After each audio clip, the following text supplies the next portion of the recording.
Ya bangkit dari mayat, udah. Yesus bangkit dari mayat, sudah. Dalilnya Roma 14 nomor 9. Pertanyaan saya, siapa yang mengajari kamu? Setan mana yang mengajari kamu ada mayat bangkit jadi Tuhan? Setan mana yang ngajari kamu kayak gitu? Paulus.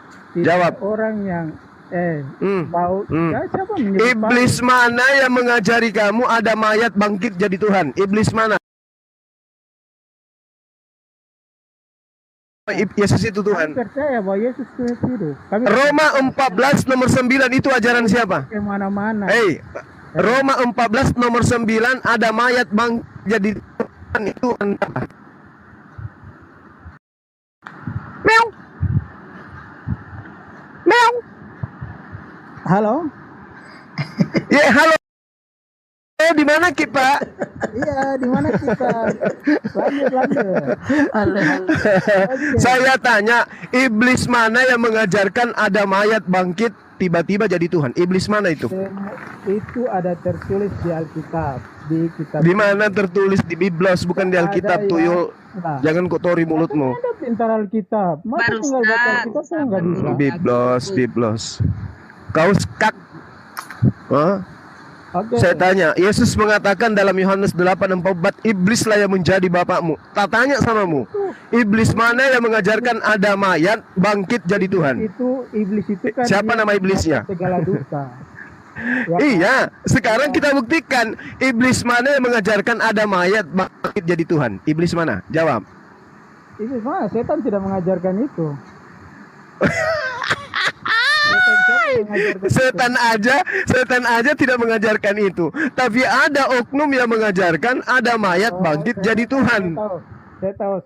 Siapa? Mengarahkan ke siapa? Paulus kan. Paulus. Iblisnya pintar. Pintar. Jadi Paulus yang mengajarkan orang mati ini bangkit jadi Tuhan gitu. Paulus yang ngajarin. Kamu sudah jujur. Diam. Kamu sudah mengetahui. Kamu sudah hidup kembali menjadi Tuhan melalui pengajaran Paulus. Betul? Dengar. Akui dulu dong. Akui dulu dong. Akui dulu. Roma 14 nomor 9, Paulus yang mengajarkan untuk itulah Yesus mati agar dibangkitkan menjadi Tuhan. Betul atau betul? Jadi bagi teman-teman, enggak, jangan jadi. Hei, jangan jadi. Ayat yang dia sampaikan ini, Bapak mereka yang hadirin semua harus belajar baca dari dengarkan, kitabmu itu dituliskan konon ceritanya 1700 tahun lamanya disusun. Bede. Nah, sekarang saya tanya samamu. Iblis mana yang mengajarkan ada mayat bangkit? Saya sudah tahu. Abang arahkan saya ke Paulus. Paulus kan, Bapak kan bilang Paulus. Berarti Anda sudah akui.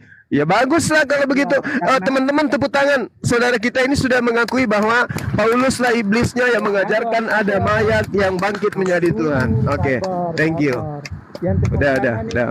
Terima kasih, papanya anak-anak. Orang ini ada. Saya tanya, Abang kenal Paulus enggak? Oh enggak. Paulus itu sebenarnya kalau saya bilang tokoh fiktif juga. Terus Bapak dari mana bisa bilang itu tokoh fiktif? Loh, siapa nama bapaknya? Siapa nama mamanya? Coba jawab. Saya tanya, Bapak kenal Paulus? Saya tanya lagi, bertanya lagi. Bertanya aja terus. Saya tanya, Paulus itu siapa sebenarnya? Paulus itu iblis, kan sudah dibilang sama Yesus. Bapak kan sudah baca Alkitab. Coba terangkan tuh teman-teman biar mengerti. Saya tidak pernah baca Alkitab selain Al-Quran. Bapak itu kan mualaf. Bicaralah, sampaikan kepada mereka. Dasar anak buahnya Paulus, asal ngomong. Cerita Paulus itu siapa? Ceritakan sama teman-teman. Paulus itu keturunan Benyamin, serigala yang nyamar domba. Cerita.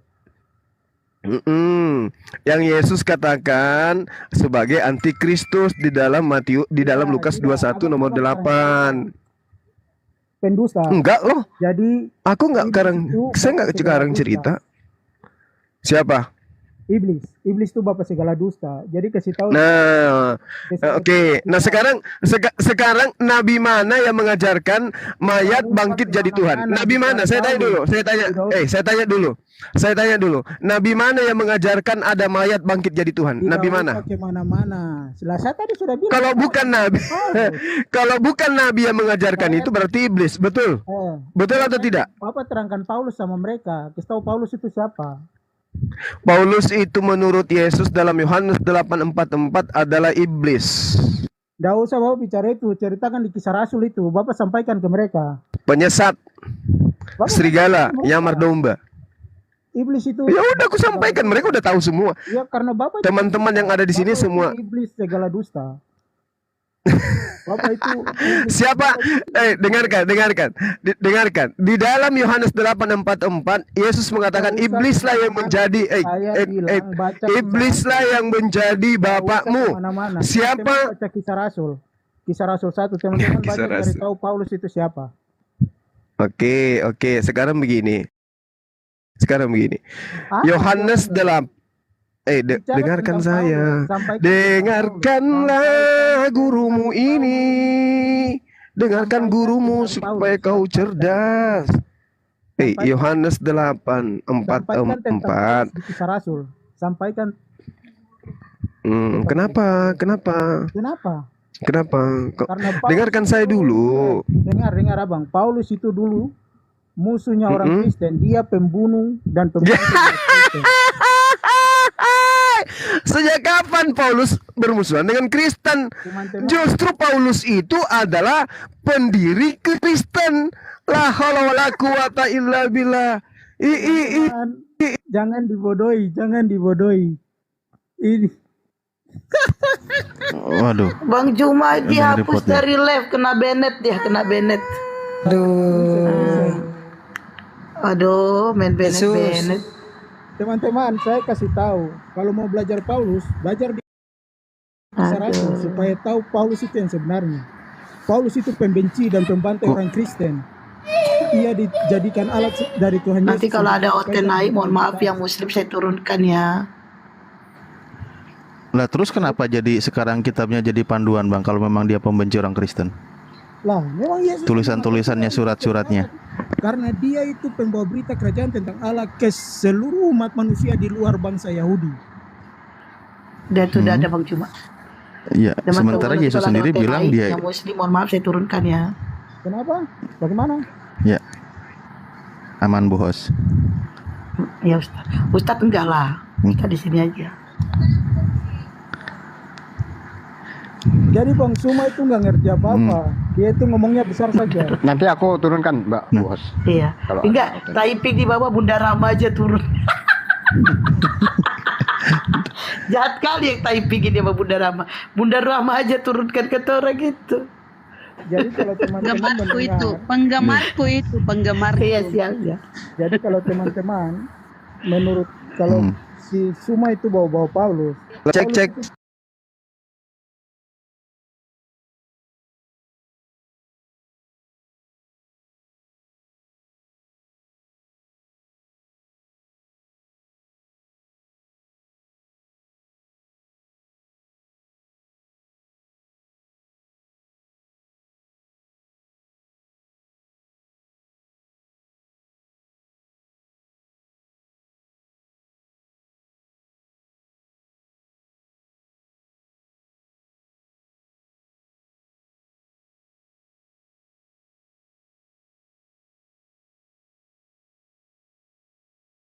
Bagaimana gitu loh. Ya, coba aja dulu. Dengarkan. Yesus mengatakan iblislah yang menjadi bapakmu. Nah, ternyata Paulus itu mengaku bapak. Iblis itu pendusta. Sekarang ceritakan sama teman-teman siapa itu si Paulus. Paulus itu dengarkan. Yohanes 8 nomor dengarkan kisah rasul, kisah wartawan. Kau banyak cerita kisah rasul. Baca tentang Kalau kitabmu itu kita kisah Rasul, maka yang Tentang diceritakan. Paulus, jangan ngomong sembarangan, baca tentang Paulus. Dengarkan saya dulu. Baca Kalau tentang kita Paulus, baca Apa sih? teman-teman tahu. Bang kau Jesus, diam dulu. diam dulu lah. Gantian ngomongnya Bang Jesus. Kalau kitabmu itu, kalau kitab Paulus tidak keluar kemana-mana. Lah, Oh Yesus, dia mau ke dulu Yesus. Yesus ya. gantian ngomongnya. ku jambak juga mulut kau nanti ya. Dengarkan, kalau kitab Sudah. kalau kitabmu itu, dengarkan saya Subaida. Kenapa kau ini? Kalau kitabmu itu betul adalah Astagfirullahaladzim, dasar pemakan guguk kau ya. Taimar, Yesus mau taimar Yesus. Mulutmu nggak mau diam. Kurangi makan babi sama anjing. Biar mulutmu itu bisa sekolah. Sesuai topik yang ada. Iya, saya tanya samamu, kamu nggak malu bicara dibaca di dalam kisah para rasul? Rasul apa yang diceritakan di situ? Bukan rasul.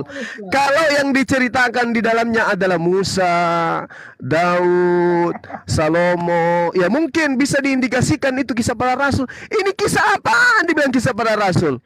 Kisah para wartawan itu baru betul. Banyak cerita. Dengar, saya ulang lagi kembali ya. Saya ulang. Di dalam Yohanes 8:44, iblislah yang menjadi bapakmu. Satu-satunya pendiri agama yang ada di atas muka bumi ini yang mengaku bapak hanya Paulus.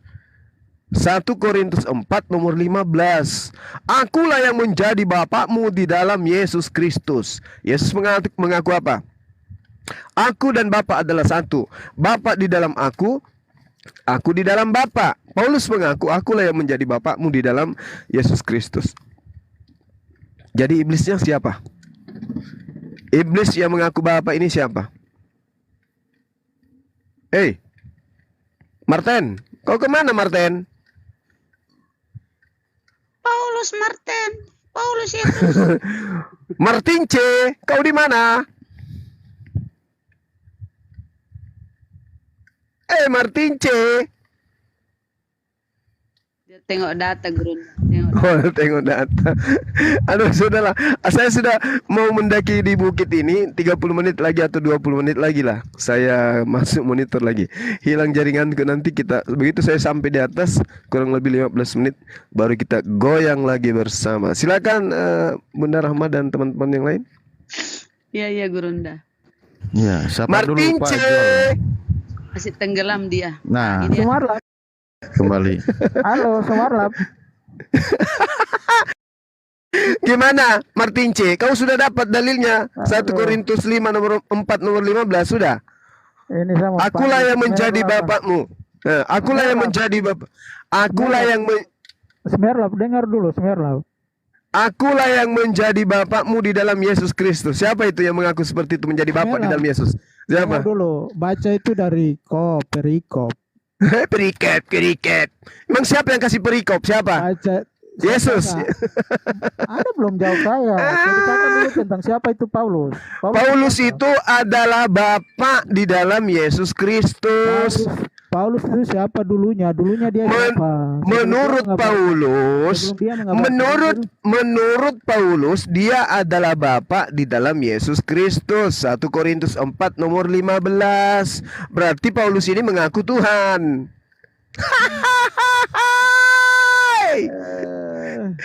Paulus mengaku Tuhan di dalam 1 Korintus 4 nomor 15. Sebab sekalipun kamu mempunyai beribu-ribu pendiri dalam Kristus, kamu tidak mempunyai banyak bapa, karena akulah yang dalam Kristus yang telah menjadi bapakmu. Kuberitakan kepadamu, Paulus mengaku Tuhan. Martin C, sadar kau? Aku kaget. Dasar jelas datanya ada kayak begitu. Udahlah, kau cebok dulu pakai air 1 sendok, baru kau dialog lagi. Coba ceritakanlah dulu. Semerlap. Semerlap, cerita tentang Paulus dulu. Baca mau itu tadi 1 Korintus 4 nomor 15. Bapak Paulus itu mengaku sebagai bapak. Bapak itu Akulah yang menjadi Tuhan di dalam Yesus Kristus. Jadi teman-teman, Pincit Kalau mau cari tahu Paulus, teman-teman bisa baca di Kisah Rasul 5 pasal 9. Itu teman-teman bisa tahu itu kisah Paulus dari Saya awal. tahu Pak, Paulus suka dusta. Kalau dengan dustaku, itu yang suruh Bapak baca kah? Saya Kalau bilang dengan dari dustaku. awal bacanya Saulus Dari itu siapa? awal. Dia ngaku gini, kalau dari awal Saulus itu dia ngaku itu terpilih. pembantai orang Pak, Kristen dan saya Pak, kalau berdoa. dari awal, Saya berdoa. Ibu dengar, saya berdoa di dalam nama Yesus, Ibu dan Bapak dan semua jadi Jaringannya Paulus berikutnya. Pak, kalau kita baca itu dari awal itu, Yesus aku terpilih. Sudah, Terpilih semoga saja Bapak dan Ibu mereka semua jadi Paulus berikutnya. Karena Ih, Paulus enggak lah. itu pembenci orang Kristen. Paulus botak, enggak lah Pak. Gini Pak, Paulus itu. Paulus ini, Coba, Paulus Bang gini Pak. Suma. Bang Suma, Sebentar Pak, dia lagi di jalan jaringannya, dia lagi ke tempat rekreasi Bang anunya. Sumerlap. Dia lagi di jalan agak jaringannya bermasalah. Gini lagi Pak, gede kalau dia. Paulus itu Pak Yesus. Ya, ya. Gimana? Itu Paulus itu kalau aku Ya. baca dia ngaku terpilih menjadi rasul sejak dalam kandungan loh. Enak aja. Tahu tak, tapi ketika dia Begitu. lahir besar gede, iya aku baca tuh di. Ibu sudah baca Kisah Rasul semua? Sudah. Oh, Dia jadi sudah. pembunuh. Berarti dia terpilih jadi pembunuh ya Pak ya? Gimana Dia memang sih? pembunuh awalnya. Dia Namanya ngaku siapa terpilih dari sejak awal dalam itu? Namanya kandungan, siapa itu? tahu-tahu dia jadi pembunuh. Iya, Ibu. Aduh, parah Namanya ini siapa Mas dari Budi. awal itu? Waktu kau baca kembali itu Bibelmu itu koreksimu diperkoreksi. Ibu. Saulus. Namanya asalnya Saulus, Ibrani, Saulus, menjadi Yunani, Paulus. Jadi kalau udah jadi murid Yesus, wajib namanya berubah menjadi Yunani, gitu bre. Menjadi siapa? Us-us. Ya, jadi us-us. Harus Iya, gitu. terus dia kenapa itu? Namanya Saulus, terus dia kenapa? Kenapa sampai dia bisa menyebarkan firman itu? Kenapa? Itu penulis Pak. Itu Ya akal karena penulis. dia bagus Injilnya, bebas segala sesuatu halal bagiku. 1 Korintus 6:14. Ya, siapa orang nggak mau dihalalin Bapak semuanya ceritakan kan? dulu kisahnya kenapa sampai dia bisa jadi pembawa itu, bisa jadi pembawa. Oke. Jadi gini, jadi ceritanya begini ya. Di kisah para apostol 9 ya, kita lihat di sini. Ceritanya itu Paulus ini kan mau mempersekusi rakyat-rakyatnya Yesus kan gitu. Seperti lu, rakyatnya Yesus. Itu di kisah para apostol 9. Umat Kristen. Nah, ya itu mau dipersekusi di sini ya. Nah, itu kisah para itu apostol mau 9. Jangan bilang persekusi, bilang dibunuh, dikejar. Ya, dibunuh, dibantai. Ya, oke, terus. Nah, ini kan di sini Yesusnya curhat langsung. Nggak usah curhat. Yesus nggak pernah curhat sama manusia. Loh, ini curhat dia. Bicara, cerita. Saulus, mengapakah engkau menganiaya aku? Jadi Paulus itu sempat menjadi bagian orang yang menyiksa Yesus gitu. Itu Yesus sudah bangkit belum? Enggak, ini Yesusnya masih roh ini. Kalau bangkit dia kedua kali dong turun zaman Saulus. Dia sudah Mau bangkit gitu. belum itu? Sudah bangkit dia, sudah naik ke surga belum? Ini dia turun lagi. Ini Bapak ngarang ini. Dia itu Loh? datang dalam bentuk roh. Terus. Loh, dia turun kan? Iya, dalam bentuk roh. Ya, iya, jadi nanti kalian itu nunggu kedatangan Yesus yang ketiga kali. Karena yang kedua kalinya itu di Paulus turunnya kan gitu. Oh, bukan si Muhammad yang turun. Loh, kok marah?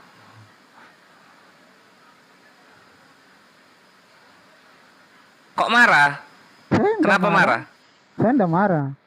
Oh, ya udah kalau gitu. Kenapa Yesus yang turun bukan Muhammad? Ya karena Yesus remedial gitu. Tugasnya belum beres, dia kabur duluan ke langit. Muhammad itu Iya bangkit nggak? enggak? Muhammad bangkit. Oh, bangkit. Nanti pada waktunya bangkit bersama nabi-nabi yang lain. Bangkit dia pasti. Muhammad. Aduh, lucu. Lah emang, nah ini ya kita jelaskan dulu ya di kisah para apostol 9. lanjut. Kan ditanya Kita tuh. ya. Ya, di sini kan kita perhatikan. Ya. Tunggu ya, aku open cam dulu. Ini agak ribet. HP-nya tua.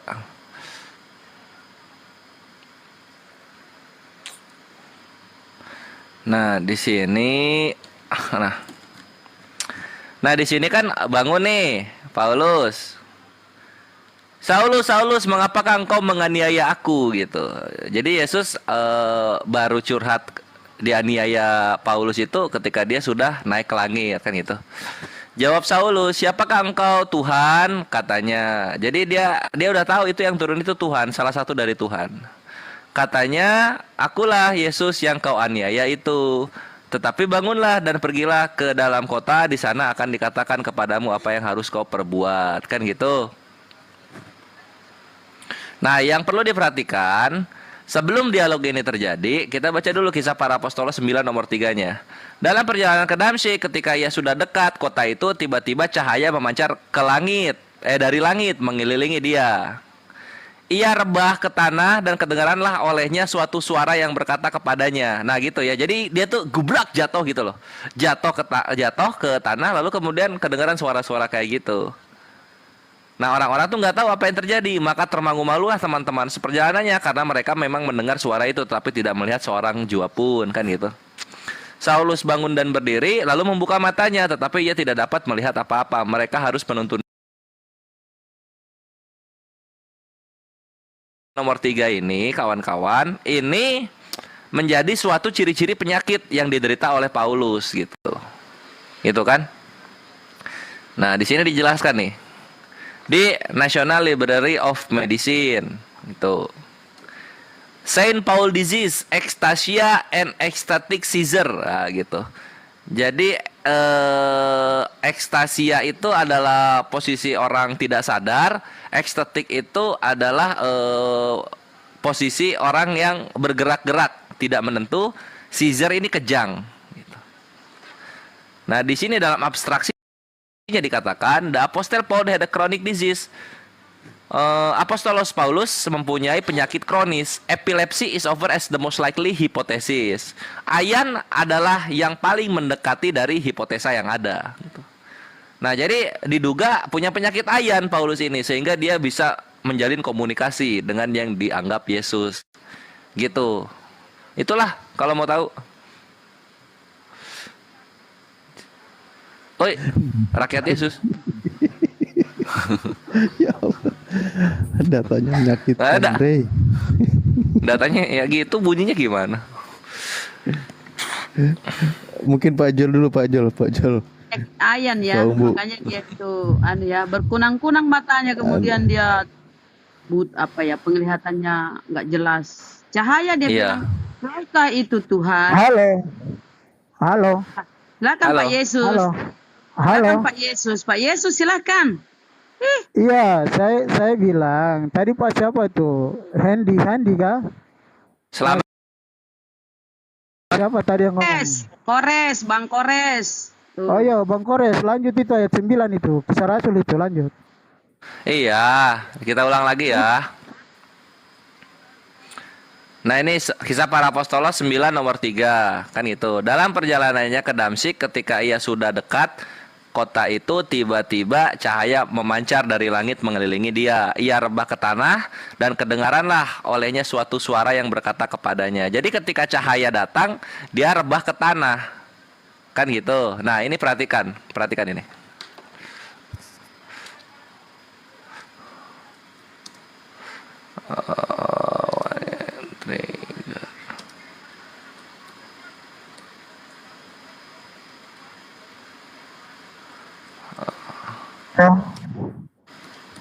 Mana dia?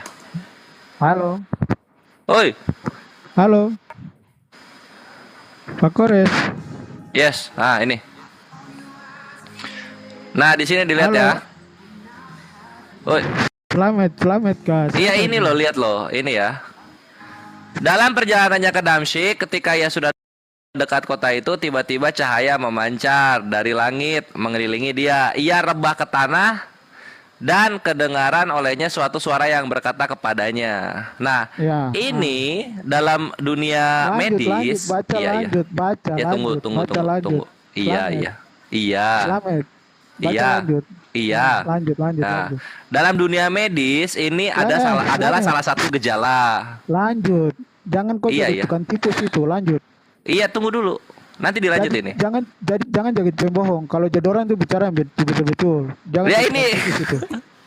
Baca. Ya ini salah satu diagnosis. Jawab Saulus.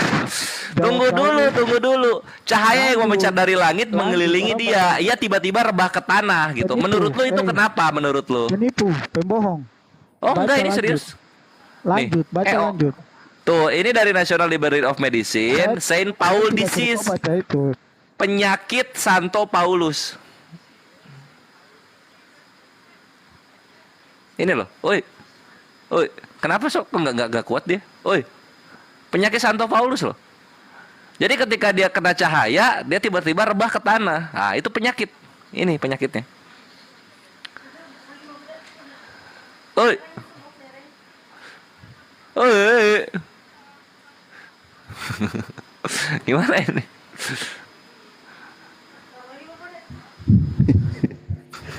Kenapa dia ya? Entahlah. Nah, kenapa disebut kejang-kejang ini adalah salah satu penyakit Santo Paulus? Kenapa disebut itu? Karena ini. Tuh di sini ya. For about 3% of people with epilepsy, dari 3% orang yang mempunyai penyakit ayan, exposure Jadi to flashing masalahnya lights. ini penipu. Enggak, Dia ini tidak ada. bisa tampilkan ayat Alkitab semua. Loh, ini ada, pembohong. ini ayatnya ada.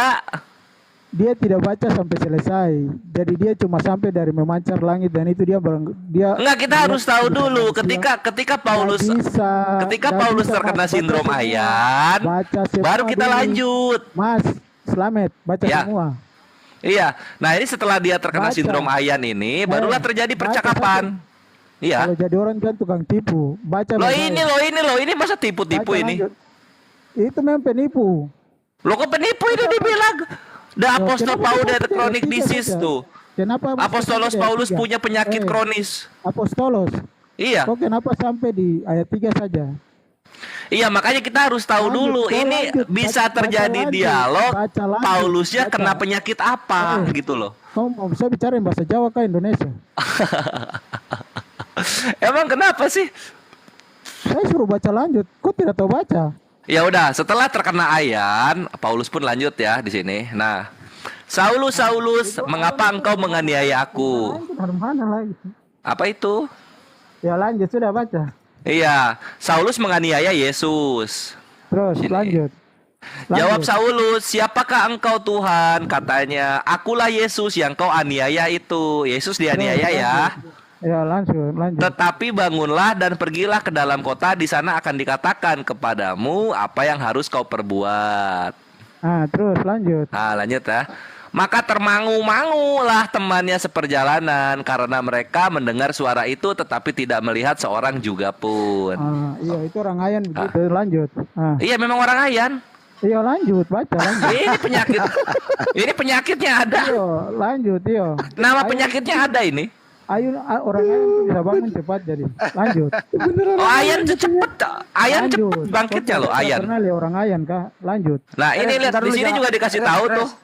Res, Saya tidak taruh Res. masuk ke situ. Ini Apa? memang ini Saulus Lanjut, nakal ya. Kok cepatnya. dia menganiaya Tuhan? Lah itu Baca dia. lanjut. Ya orang ayan nggak sadar dia ngapain pas ayan. Coba lanjut lagi ya. juga sih. 8 terus lanjut. Nah, ini lihat nih. Saulus bangun dan berdiri lalu membuka matanya tetapi ia tidak dapat melihat apa-apa. Nanti gue tunjukin Iya. datanya. Orang ayan kalau bangun buta. Nah, gitu ya. Iya. Mereka harus menuntun dia masuk ke Damsyik. 3 hari lamanya ia tidak dapat melihat dan 3 hari lamanya ia tidak makan dan minum. Oh, orang ayan buta 3 hari kah? Kalau orang Ada. Mau datanya? Mau datanya? Sini gua Orang kasih ayan datanya. Tunggu. saya tanya orang ayan buta 3 hari. Iya. Ini. Eh, Itu datanya Mas ada. Slamet, saya tanya. Ada datanya ini gua Tidak buktiin. usah, saya juga pernah lihat orang ayan begitu dong bangun langsung jalan lihat. Lah emang lu siapa dokter? Kok kira saya tidak pernah lihat orang ayan kah? Nah, ini kita buktikan Sering lihat ya. orang ayan muter-muter dia. Muter-muter. Epilepsi. Kamu Ah, di itu ya. situ muter-muter cuma di situ saja. Iya di situ aja. Kayak apa ya? Tuh. Terus lanjut. Kayak orang- Saya pernah lihat orang ayan, ada orang Ya kayak ayan, orang kejang-kejang ayan, gitu saya- Pak Yesus. Kejang-kejang, busa-busa keluar di mulut langsung bangun jalan dong bisa kenal Ya orang. begitu yang dialami Nah, ini Saulus nih. ya. Nah, ini lihat nih. Cortical blindness atau kebutaan kortikal diikuti Ya, dengan grand mal Eh, seizure atau Slamet. kejang-kejang otak bagian depan itu bisa muncul di 5 pasien dewasa. Mas Tuh itu. Ahmed, baca Ada. lagi Ini juga ayat nanti tuh. tadi. Baca lagi. Favorable outcome of epileptic blindness in children itu. Favorable kayak Apa ya? Ini tuh dampak lanjutan ketika Udah. ayan dengan buta di dalam anak-anak. Itu ayan buta tuh. Ayan untuk anak-anak, baru Paulus itu anak-anak kan? Nah, ini epileptic blindness apa? Nah, kok yang Kejang-kejang itu, sambil kok buta, baca kan? kitab? Itu anak-anak. Paulus anak-anak kan? Tidak disebutin anak-anak dan dewasa, Pak. Lah ini kata dokter tuh. Kasih data itu yang betul-betul. Kau jangan tipu-tipu. Nah, the Apostle Paul had a chronic disease. Apostolos Paulus mempunyai penyakit kronis. Saya suruh kau baca Alkitab itu. Apa? Saya tidak suruh kau baca itu. Kau baca Alkitab. Kalau kau tampilkan Makanya iya lanjut makanya. Enggak apa-apa. Emang kenapa kalau ada orang ayan diberkati itu emang kenapa sih kan enggak aneh. Lanjut ya. Nah, lanjut lagi. Di Damsyik ada seorang murid Tuhan bernama Ananias. Firman Tuhan kepadanya dalam suatu penglihatan. Ananias, jawabnya. Ini aku Tuhan. Firman Tuhan, mari pergilah ke jalan yang bernama Jalan Lurus dan carilah di rumah Yudas seorang dari Tarsus yang bernama Saulus. Ia sekarang berdoa dan dalam suatu penglihatan ia melihat bahwa seorang yang bernama Ananias masuk ke dalam dan menumpangkan tangannya ke atasnya supaya ia dapat melihat lagi. Stop dulu. Kenapa disuruh pergi rumah Yudas? Yudas kan pengkhianat. Udah. Yudas lain. Oh, Yudas lain. Memang Yudas. Oh, Yudas banyak.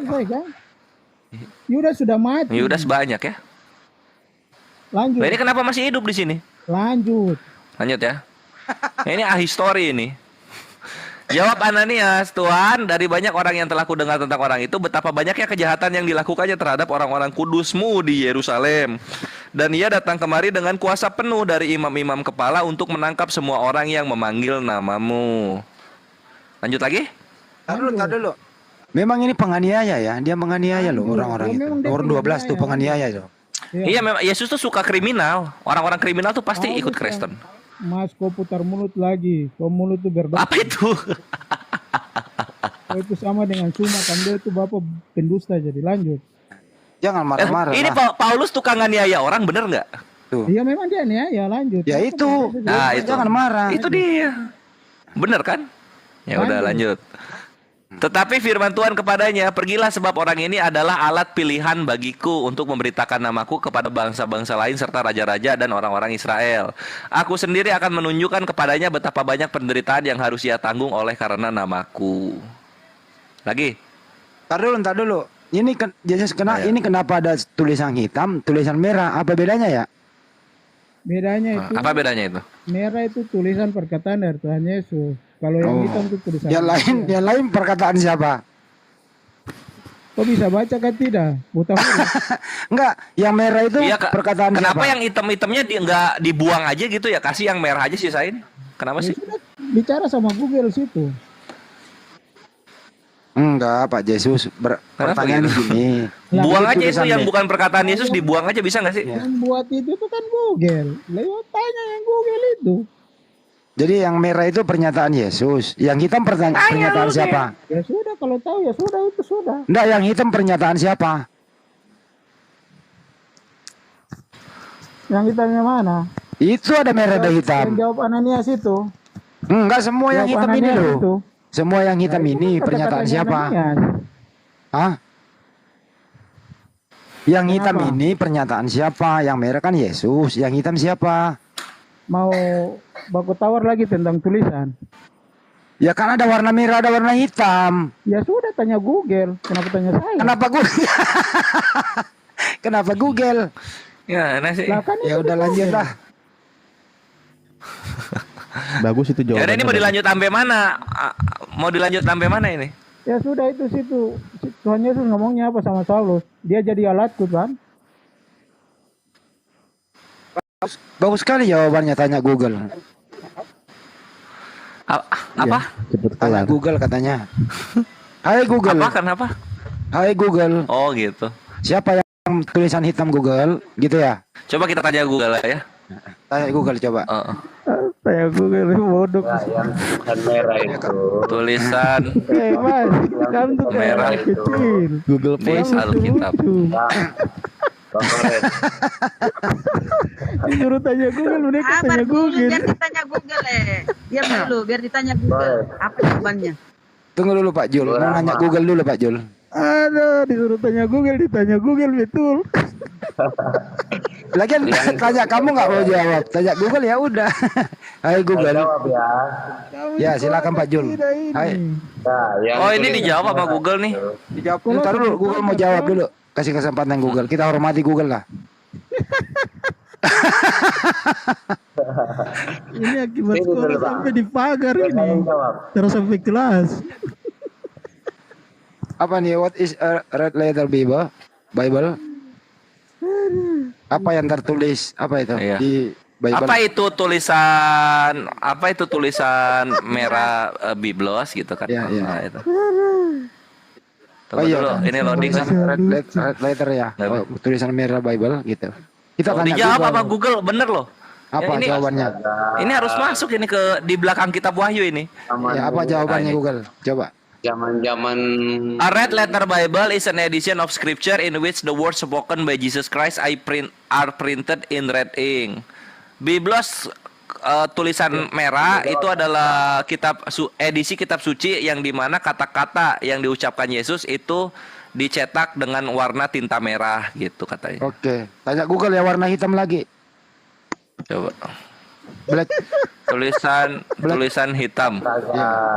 Yesus, Bang Koret. Yesus Kenapa? lucu loh. Yesus suka ketawa Yesus. Tidak, saya rasa lucu mereka ini. Ya kan kamu yang nyuruh tanya Google gimana sih? Yang saya ngomong sama anak kecil kan. Iya kan anak kecil di sini nggak apa-apa Nah, kan? tadi lu ditanya nggak bisa jawab, suruh ke Google. Ya gue tanya ke Google lah. Ya memang ya. Ah, ini ada nih. Google, karena Bible bertinta merah. Sabar dulu, hormati Google dong. Hormati Hitam Google sekarang, dulu. hitam. Ya ini Oh, lagi. Nah, hitam teman-teman sekarang. ini lucu loh. Saya nggak bisa. Daripada stres Pak Yesus ini gimana? Orang ketawa, Kan diketawain. Anda ditanya nggak bisa jawab, tanya Google ya kita tanyalah. Lah tanya saya kan saya bilang situ Google yang nulis. Ya udah, yang hitam apa? Yang hitam maksudnya apa? Loading. Halo Google, tulisan hitam siapa Google gitu. Sudah. Si loading, masih loading. Poin tulis itu sudah. Ada itu Bang Kores pakai bahasa Indonesia kan langsung dijawab itu. Itu bagus. Kita bicara, bertanya, langsung dia Kores. jawab bahasa. Kalau tidak bisa Woi. pakai bahasa Sunda sudah, kau cari. Karena Lucu bisa juga kau ini pakai Yesus bahasa ini. Yesus my King. Yesus adalah Kalau raja. di Sunda Yesus jadi Asep ya? Terserah, Yesus itu nama banyak. Terserah mau kasih nama dia Asep, Agus, Nggak boleh terserah. Aduh, loading nggak bisa dibuka. Coba Iya, buka di sini ya. itu ini boleh bawa laptop taruh di bawah pohon jambu, bisa itu. Nah, sini coba yang ini. Ah, ini bisa yang ini. Kristolog.com. Ah, gitu. Halo, ketemu. Masih loading tapi. Bagaimana? panggil, Paulus itu Pak alatnya Yesus Yesus ini. bukan? Pak Yesus kalau dipanggil dalam bahasa Sunda apa kira-kira ya? Kang Yesus ya? Akang Yesus, apa gimana ya? Oh ini Bahasa ada di Sunda. Black Bible Black. Nah, ini. Sedangkan yang berwarna hitam bukan ucapan Yesus gitu. Jadi ada biblos yang ucapan Yesus, ada biblos yang bukan ucapan Yesus gitu. Terima kasih Google. Thank you Google. Ketawa. Jadi gimana kesan-kesannya selama ini mengikuti perkataan-perkataan apostolos yang punya penyakit ayan? Itu gimana perasaannya? Bang Koret ini apa namanya, rasa ingin tahunya itu tinggi, bagus, mantap. Thank you Joel. Sampai apa kalimat yang sederhana pun masih cari ke Google. Supaya nggak tersesat gitu. Kalau begini ya, kalau tulisan merah adalah Yesus, pernyataan Yesus, kalau hitam itu kan tulisan penulis. Pertanyaannya ini, penulis ini dapat info dari mana gitu menulis?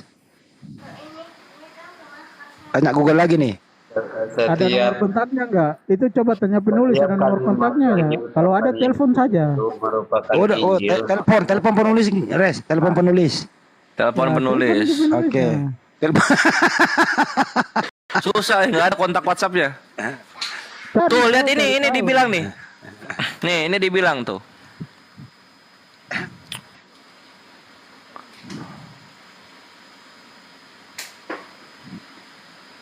Pun penulis. Halo penulis, assalamualaikum. Oh, menurut dia penulis itu buka di Lukas 1 nomor 1 res. Nah itu Bahasa jawabannya di Yunani. situ. Bahasa Lukas Yunani. 1 Lukas 1 nomor 1. Udah kabur dia atau jaringan. Udah turun Yesus. Yesus sudah turun kedua kalinya. Lukas 1 jawabannya ya, Pak Joel. Yesus terangkat. Ya, bagaimana Bang? Itu tulisan hitam itu dari siapa sih? Ya, saya sudah jelaskan tadi, tulisan Ya. Yesus itu apa? Tulisan merah itu adalah ucapan Yesus sebagai Injil. Cobalah Anda lihat itu di kitab Injil itu Matius, Markus, Lukas, Yohanes. Mana si Yesus? Mana dia? Itu kalimat. Udah naik lagi ke sorga, Joel. Hah? Udah naik lagi ke sorga dia, Yesus. Enggak. Jadi kalau yang merah itu ya, yang hitam siapa? Dari mana itu, Pak Joel? Yang hitam itu adalah penulis apa nama yang ya seperti tulisannya Markus, tulisannya Yohanes, Lukas itu Itu firman Tuhan juga. bahkan di dalam perjalanan. Makanya saya bilang di Matius, Markus, Lukas, Yohanes itu mereka memberitakan Injil. Nah, Injil itu supaya diketahui banyak orang dikasih ciri khas perkataan-perkataan Yesus. Maksud saya itu tulisan hitam itu firman Tuhan atau bukan? Semuanya firman Tuhan yang tertulis dalam Alkitab, tidak ada yang tidak difirman Tuhan kan. Tapi kan bukan tulisan Yesus, tulisan penulis. Bang, saya sudah mengatakan bahwa ceritanya Yesus itu dikhususkan supaya dapat dimengerti Injil itu bagaimana. Gitu. Itu pak kalimatnya apa namanya? Berdasarkan penulisan misalnya Matius, Markus, Lukas itu mereka dikasih ciri khas seperti itu. Karena Injil itu sebagai penggenapan menurut mereka dan menurut orang percaya Alkitab. Kalau contoh begini Pak Jul ya, contoh ya. Seperti Ya, Lukas 1 nomor 1 misalnya, Theophilus yang mulia. Kan gitu ya. Ya. Nah, itu kan Lukas, biar saya nggak salah baca, saya buka dulu bentar ya. Ya, ini Theophilus yang mulia, ya. Bagaimana? Taruh saya baca dulu biar. Theophilus yang mulia. Banyak orang telah berusaha menyusun suatu berita tentang peristiwa-peristiwa yang telah terjadi di antara kita. Seperti disampaikan kepada kita oleh mereka yang dari semula adalah saksi mata dan pelayan firman. Karena itu, setelah aku menyelidiki segala peristiwa itu dengan seksama dari asal mulanya, aku mengambil keputusan untuk membukukannya dengan teratur bagimu, supaya engkau dapat mengetahui bahwa segala sesuatu yang diajarkan kepadamu sungguh benar. Jadi dia menyelidiki dulu, Pak. Jadi ini bukan firman Tuhan, tapi hasil penyelidikan. Begitu Pak Jul. Ya, kalau kalau Pak Andi mengatakan itu penyelidikan itu terserah. Tapi bagi saya itu Lukas itu menunjukkan identitasnya bahwa dia adalah orang terpelajar dari segala orang yang misalnya Matius, Markus, Lukas itu mereka bukanlah orang terpelajar, tetapi mereka adalah orang yang melihat langsung atau bersahabat. Iya Pak. Paham Pak. Lukas itu kan dokter pribadi Paulus. Oke lah dia dokter. Orang pintar terpelajar kan gitu. Saking pintarnya dia Pak, dia bisa membuat riset atau penyelidikan Ya, Terus kemudian dia menanyakan saksi-saksi. Jadi ya. berita-berita yang dikumpulkan ini itu dijadikan kitab suci saking pintarnya dia, Pak. Betul ya? Terus Artinya adalah hasil daripada Dokter Lukas ini gitu. Anda jadikan kitab suci hasil daripada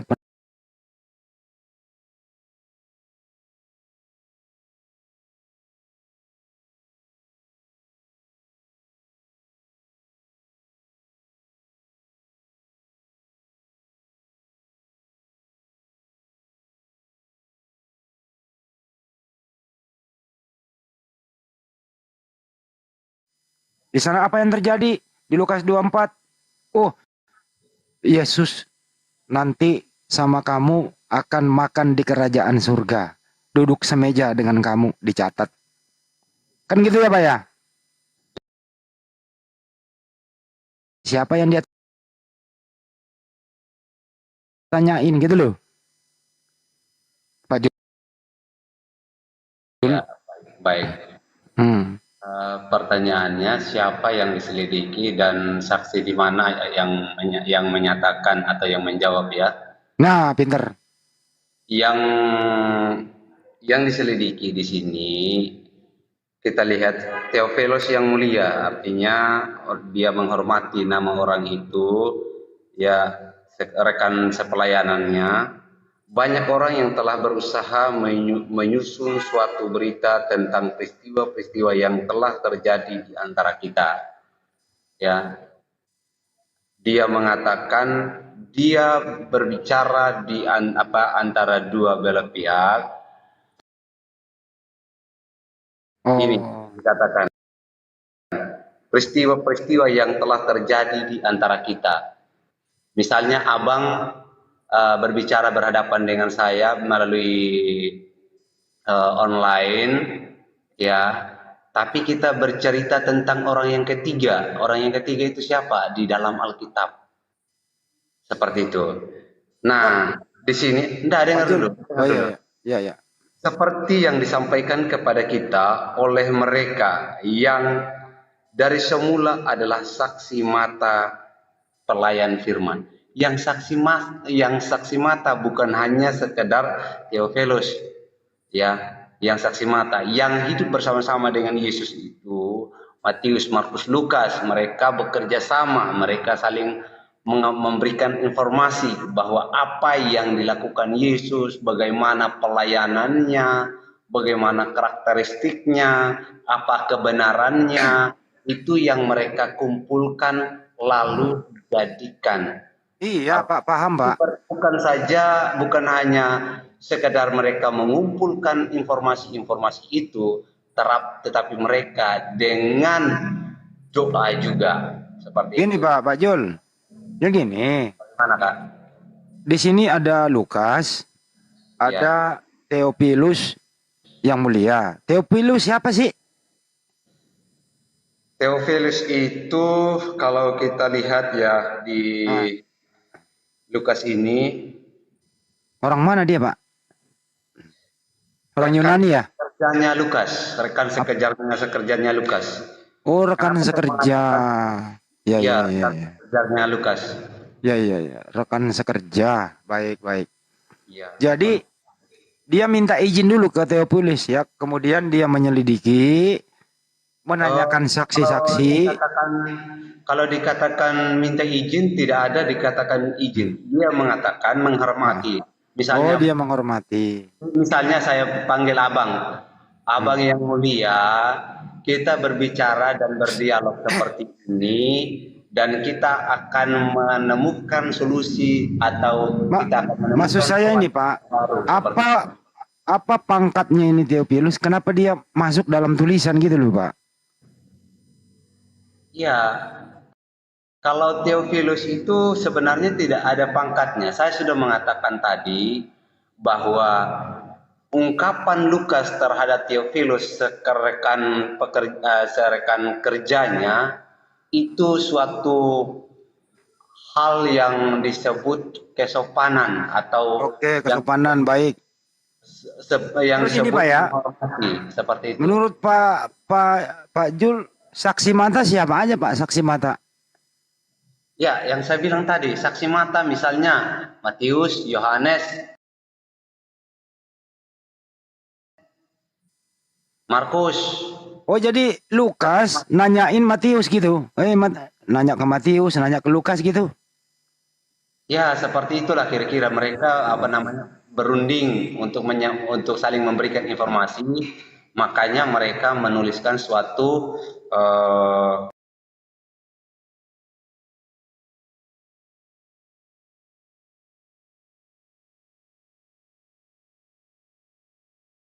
Berbeda sendiri, Pak. ya, apa perbedaannya? Hanya Lukas yang menulis kalau Bunda Maria itu melahirkan Tuhan. Yang lain enggak. Terus terang kalau dia menyelidiki sesuatu, kemudian dia kumpulkan berita atau informasi, dijadikan kitab. Anda katakan kitab suci. Pak Jul, ini apa boleh dikatakan ini adalah hasil daripada analisa penelitian wartawan Lukas? Bisa begitu ya? Oh gini Bang, misalnya gini, penjelasannya seperti Anda bersahabat dengan Bang Kores, bersahabatan dengan Bang Kores, Anda tahu persis dengan cara karakteristiknya Bang Kores. Nah, Anda hanya menyampaikan apa yang Anda, misalnya Bang Zuma. Nah, Bang Zuma ini mempunyai pengetahuan yang tinggi. Dia dapat menganalisa apa yang Anda sampaikan dan itu akan secara detail, sistematis dan rapi cara penyampaiannya. Terakhir dari saya ada Bang Nyoma. Gini Pak Jul. Siapa yang ngasih tahu Lukas? Kenapa dia tahu tentang Yesus? Siapa yang ngasih tahu Lukas? Kok dia bisa tahu tentang Yesus? Seperti apa? Mulai dilahirkan dan seterusnya kan begitu. Apakah Lukas pernah ketemu Yesus? Gitu, Pak Jul. Ya, kalau kita lihat apa jejaknya Lukas ini sebenarnya, Lukas ini orang yang hidup di zamannya Yesus juga, bersama dengan murid-muridnya Yesus juga, tetapi Lukas ini tidak dekat dengan Yesus. Setelah Lukas mengetahui bahwa Yesus telah bangkit, mulai ada penasaran dan rasa ingin tahunya tentang Yesus.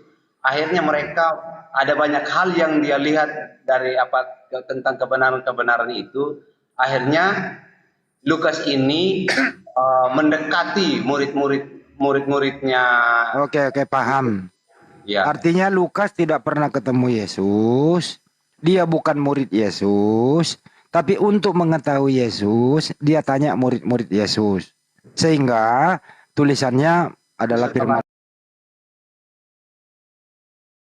Bunda Maria ini melahirkan Tuhan. Oh, kalau itu mungkin saya enggak tahu, enggak bisa jawab, Bang. Oke, baik.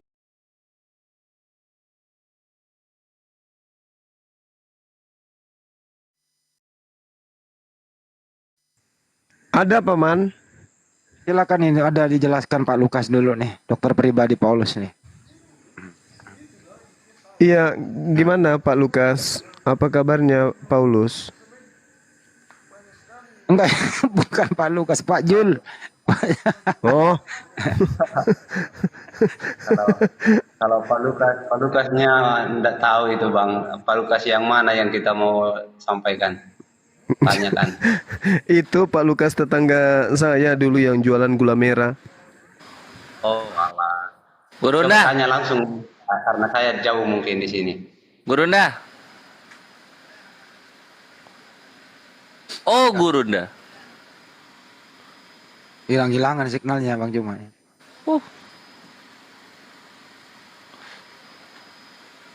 Tapi intinya gini ya Pak Jula.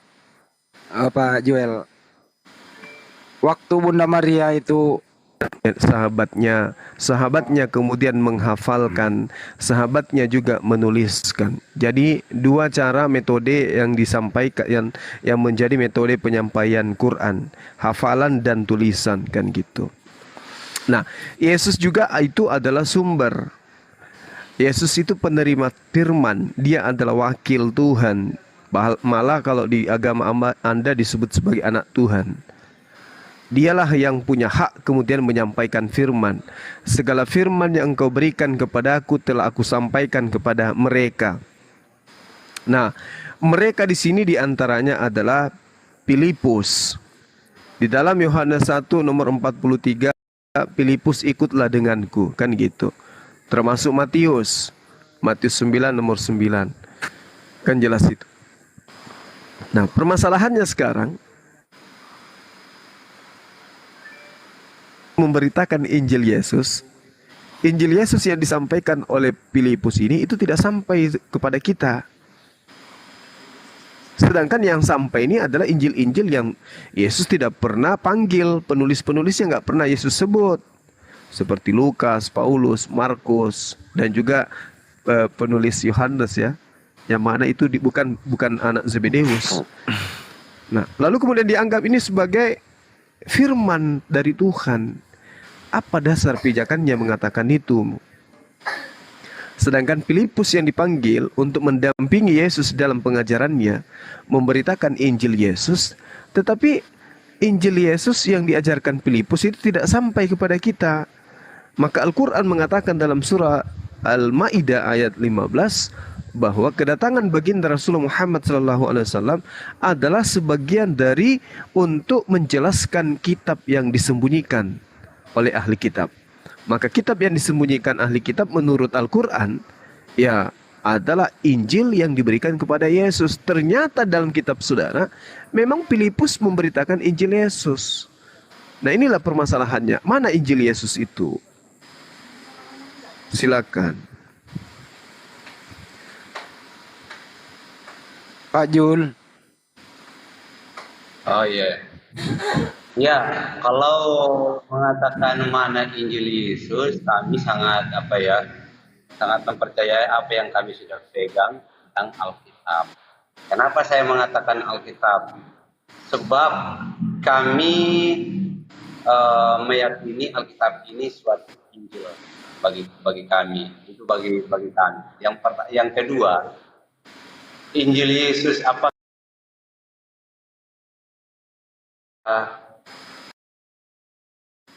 Adakah siapakah yang dapat menunjukkan Injil yang sesungguhnya, yang dapat membentangkan di depan kami sebagai orang Kristen Injil yang sesungguhnya itu?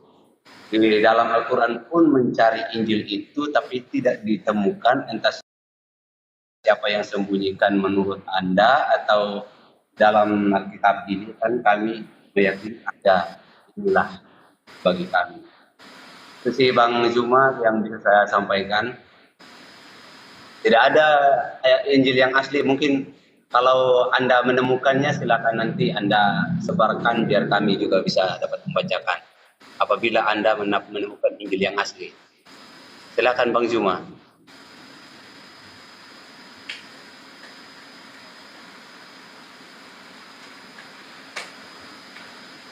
Sebentar ya, signalnya Bang Juma agak nggak bagus di gunung itu. Oke, baik.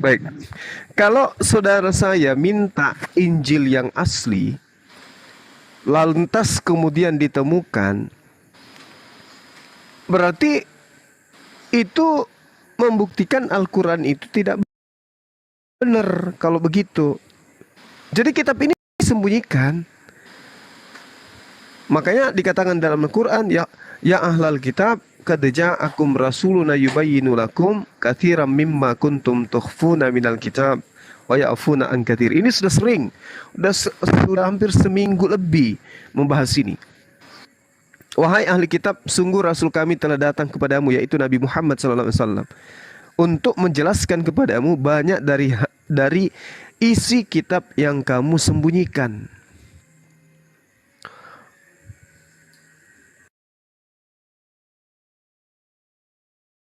Jadi Nabi Muhammad yang menyembunyikan Alkitab atau bagaimana sih? Silakan, Mbak. Bukan gitu Pak Jul. Itu bukti kebenaran Al-Quran bahwa mereka itu menyembunyikan kitab. Ya, Buktinya tadi tentang kisah Filipus itu. betul. Sekarang Itu, gini, Kak, kita lihat. jeda, lanjut. Ya, Coba kita jelaskan lihat. dengan baik, dengan detail. Di Jadi manakah, gini, siapakah yang menyembunyikan Injil menurut Al-Quran? yang menyembunyikan kitab Injil, Taurat, Kristen, ahli kitab. Kristen itu kan bukan ahli kitab. Ahli kitab menyembunyikan kitab itu, merubah-rubah kitab itu. Ahli kitab, tentu kita mengetahuinya, Bang. Kalau memang ahli kitab yang menyembunyikan, tentu pasti akan dicari jejaknya, karena itu adalah firman Allah. Al-Quran pun mengakui bahwa Injil itu adalah berasal dari Allah. Apabila ada yang menyembunyikan, pasti akan diselidiki.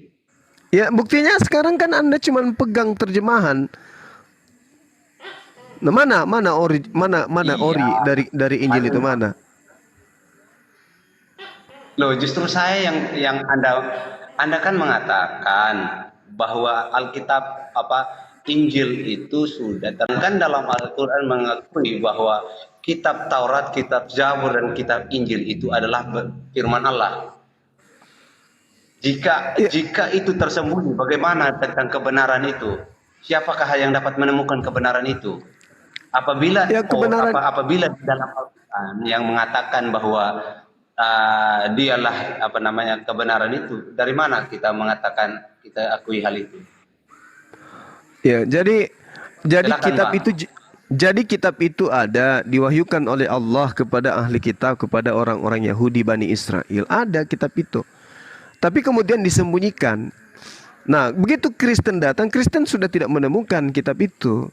Makanya kitab Kristen ini bukan lagi Torah, bukan lagi Zabur, bukan lagi Injil, kitab Kristen. Tapi terjemahan dari salinan-salinan yang kemudian tidak diketahui asal-usulnya. Nah, kita lihat coba di dalam Markus 1 nomor 14. Diterangkan di sana, sesudah Yohanes ditangkap, datanglah Yesus ke Galilea memberitakan Injil Allah. Yesus datang ke Galilea memberitakan Injil Allah. Nah, sekarang mana Injil Allah itu? Yesus tidak mungkin mengajarkan kitab Markus. Yesus tidak mungkin mengajarkan surah-surah Paulus, nggak mungkin. Begitu juga kitab Matius dan juga surah-surah Petrus, nggak mungkin. Berarti Yesus memberitakan Injil Allah. Injil Allah inilah yang disembunyikan oleh kaumnya Yesus.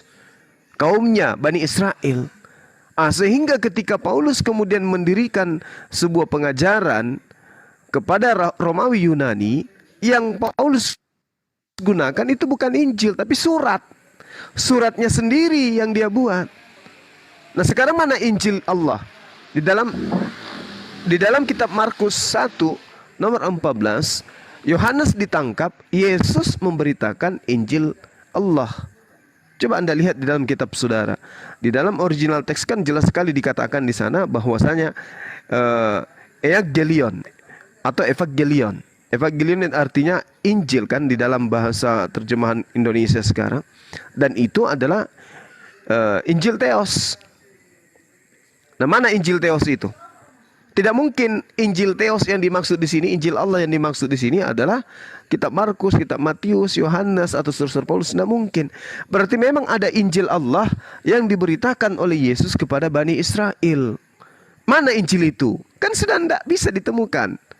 Artinya benar Al-Quran dengan mengatakan bahwa ahli kitab menyembunyikan firman itu, sehingga Rasulullah Muhammad SAW datang kemudian untuk menjelaskan sebagian dari kitab yang disembunyikan.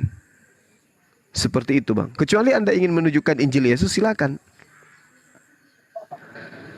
Ya, Bang Zuma, menurut Bang Zuma, bisa ndak uraikan gambaran tentang Injil, tentang Taurat yang tersembunyi menurut Al-Quran? Bisa ndak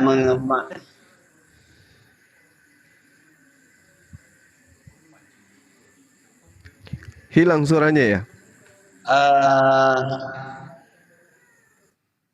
halo. Kasih gambarannya yang Injil yang sesungguhnya menurut Bang Zuma yang terhilang, atau ada ndak gambaran di dalam Al-Quran itu bahwa Injil yang tersembunyi atau yang disembunyikan oleh para ahli itu seperti ini. Yang penting Bang Zuma kasih gambaran garis besarnya Injil yang tersembunyi itu menurut Al-Quran, karena berdasarkan pernyataan Bang Zuma, Alkitab itu hanya terjemahan. Nah, artinya Bang Zuma tahu persis bahasa aslinya dan gambaran Injil yang sesungguhnya supaya kita dapat mengerti. Nggak usah ke situ dulu, Bang. Nggak usah ke situ dulu. Anda itu seperti apa? Oke. Kita sepakat dulu bahwa memang Yesus itu Tunggu. Kita sepakat dulu bahwa memang ada Injil Allah yang diberitakan oleh Yesus. Sepakat kita dulu di situ. Sepakat nggak?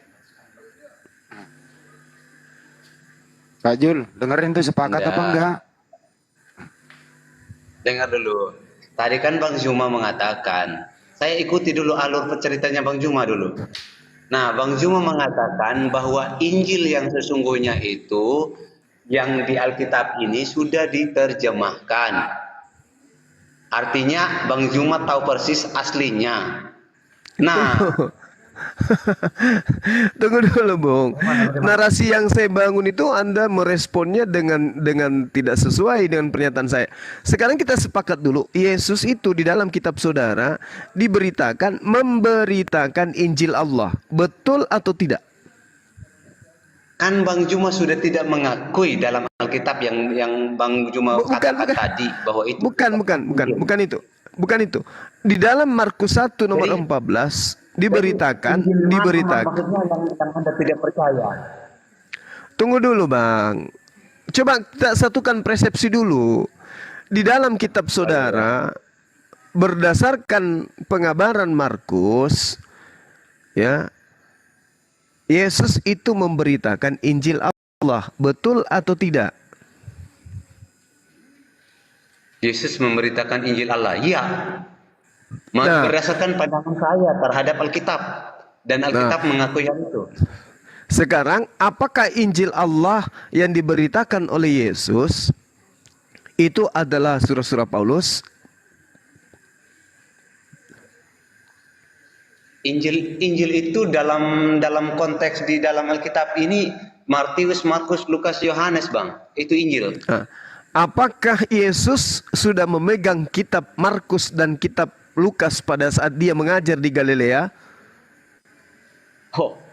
Oke. Itu yang Anda mau tahu. Ya, Iyalah. Iya dong.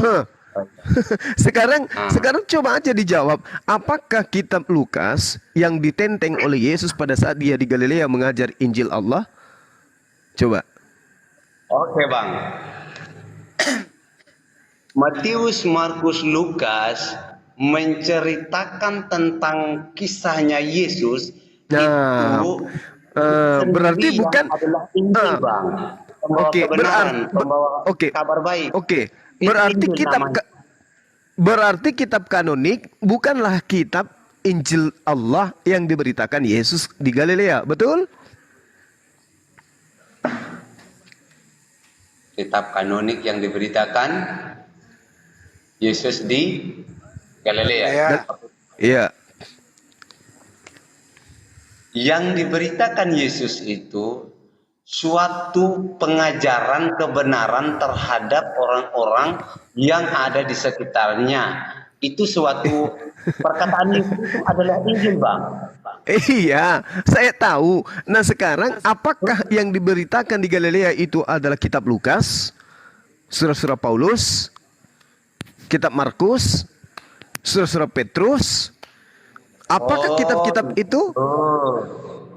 Awi puangi. Marasa usut itu. Abang, Pak Guru kasih Pak Guru. Abang punya sahabat. Saya kasihkan ilustrasi ya. Ketika abang punya Astagfirullahaladzim. sahabat, tulisan-tulisan Anda atau pengajaran-pengajaran Anda yang Anda sampaikan itu dicatat semua oleh sahabat-sahabatmu. Lalu ketika Anda sudah tidak ada, sahabat-sahabatmu lah yang menyampaikan Injil itu, seperti itu. Iya, saya Jadi tahu. Saya Abang tahu. mengatakan, oh, Saya tahu jangan penulis terlalu kita. Bang. Saudara, saya ngerti bahwasanya kitab saudara, kitab kanonik itu adalah kitab yang dituliskan berhasilkan penyelidikan yang terjadi terhadap Yesus. Berarti pada saat Yesus memberitakan Injil Allah, bukan kitab-kitab kanonik yang dia ajarkan. Betul atau betul? Yang dikanonik itu, dengar dulu Bang, jangan sampai Anda menyampaikan sesuatu, misalnya Yesus, apa yang disampaikan Yesus itu kanonik, salah, itu fatal. Betul. Kenapa mengatakan fatal? Betul. Berarti Anda sudah mengakui bahwa bukan Injil kanonik yang diberitakan Yesus pada saat itu, betul? Iya. Aduh Iya. Bang, kalau kita sampaikan, Anda seolah-olah bertanya untuk menjawab dan untuk mengarahkan orang untuk Kok jadi gini loh menjebak? Bang. Pak Jul fokus aja ke diskusi biar kami yang pusing Pak Jul. Aman Pak Jul. Kok jadi menjebak? Ini kita berbicara mengenai fakta yang tertulis di kitab saudara. Pada saat Ada Yohanes orang yang tonton loh, tentang pernyataan Anda itu kadang pada saat sendiri kalau saya Iya. silakan jelaskan dengan baik. Silakan. Iya. Pada saat Tanyakan dengan jelas dan tepat. pada saat Yesus memberitakan Injil Allah, Yesus Ya. tidak memberitakan kitab-kitab kanonik. Itu dulu pahami. Betul. Masya Allah. Berarti memang Yesus memberitakan Injil Allah yang berbeda dengan Injil Kristen. Iya. Artinya Injil Allah itu berbeda dengan Injil kanonik. Betul atau betul? Bang, jangan bolak-balik seolah-olah itu salah, Bang. Waduh, jangan putar-putar. Anda kan sudah mengakui bahwa yang diajarkan oleh Yesus bukan Injil kanonik. Berarti Injil Allah itu berbeda dengan Injil kanonik. Betul atau betul? Injil itu cuma satu, Bang. Tidak ada duanya. Bukannya Injil Anda ada 4? Loh, Injil misalnya Matius, Markus, Lukas, Yohanes itu berbicara tentang satu Injil, Bang. Siapa Bukan itu? 4 Injil. Hah? Siapa itu? Nah, itu yang belum Anda tahu ya. Yohanes berbicara tentang Yesus. Markus berbicara tentang Yesus. Lukas berbicara tentang Yesus. Siapa lagi? Matius berbicara tentang Yesus. Keempat-empatnya berbicara pada Yesus. Yesus itu adalah Injil. Jadi kalau kita mengatakan kanonik, ya Yesus menyampaikan Injil kanonik, ya beda jauh, Bang. Itu pemahaman dari mana itu, Bang? Tapi Anda harus pahami bahwa Yesus itu pada saat dia di Galilea, dia melakukan kerusso. Kerusso itu artinya apa dalam bahasa Indonesia? Memberitakan, menguraikan, menceritakan, memberitakan tentang Injil Allah. Nah, Yesus tidak memberitakan Injil Lukas, Injil Markus, Injil Yohanes, Injil Matius. Betul? Anda katakan betul. Karena yang tulis itu siapa? Yang Matius, Markus, Lukas setelah yang ditulis itu setelah Yesus bangkit, Bang. Loh. Yesus pada saat dia datang kepada Bani Israel di Galilea, Yesus telah memberitakan Injil Allah, dan Injil Allah yang diberitakan oleh Yesus bukanlah kitab kanonik, bukan Injil kanonik. Berarti antara Injil Allah dan Injil kanonik itu berbeda. Nah, Al-Quran mengatakan Injil Allah yang datang kepada Nabi Isa itu disembunyikan. Faktanya Injil Allah tidak ada. Injil Allah yang diberitakan oleh Yesus sudah tidak ada. Orang di bawah 100 orang nanti. Injil Allah yang diberitakan oleh Yesus itu sudah tidak ada. Yang ada adalah Injil Lukas, Markus, Matius, Yohanes. Maka Al-Quran tidak salah dengan mengatakan Injil Allah yang datang kepada Yesus disembunyikan. Bang Zuma, sadar ndak apa yang Anda omong? Sadarlah, orang-orang belajar sebelum ngomong. Oke. Santai Bang, saya bukan orang.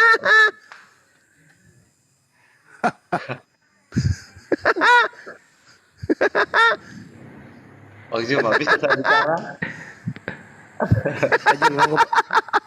Silakan Pak Jul. Silakan Pak Jul.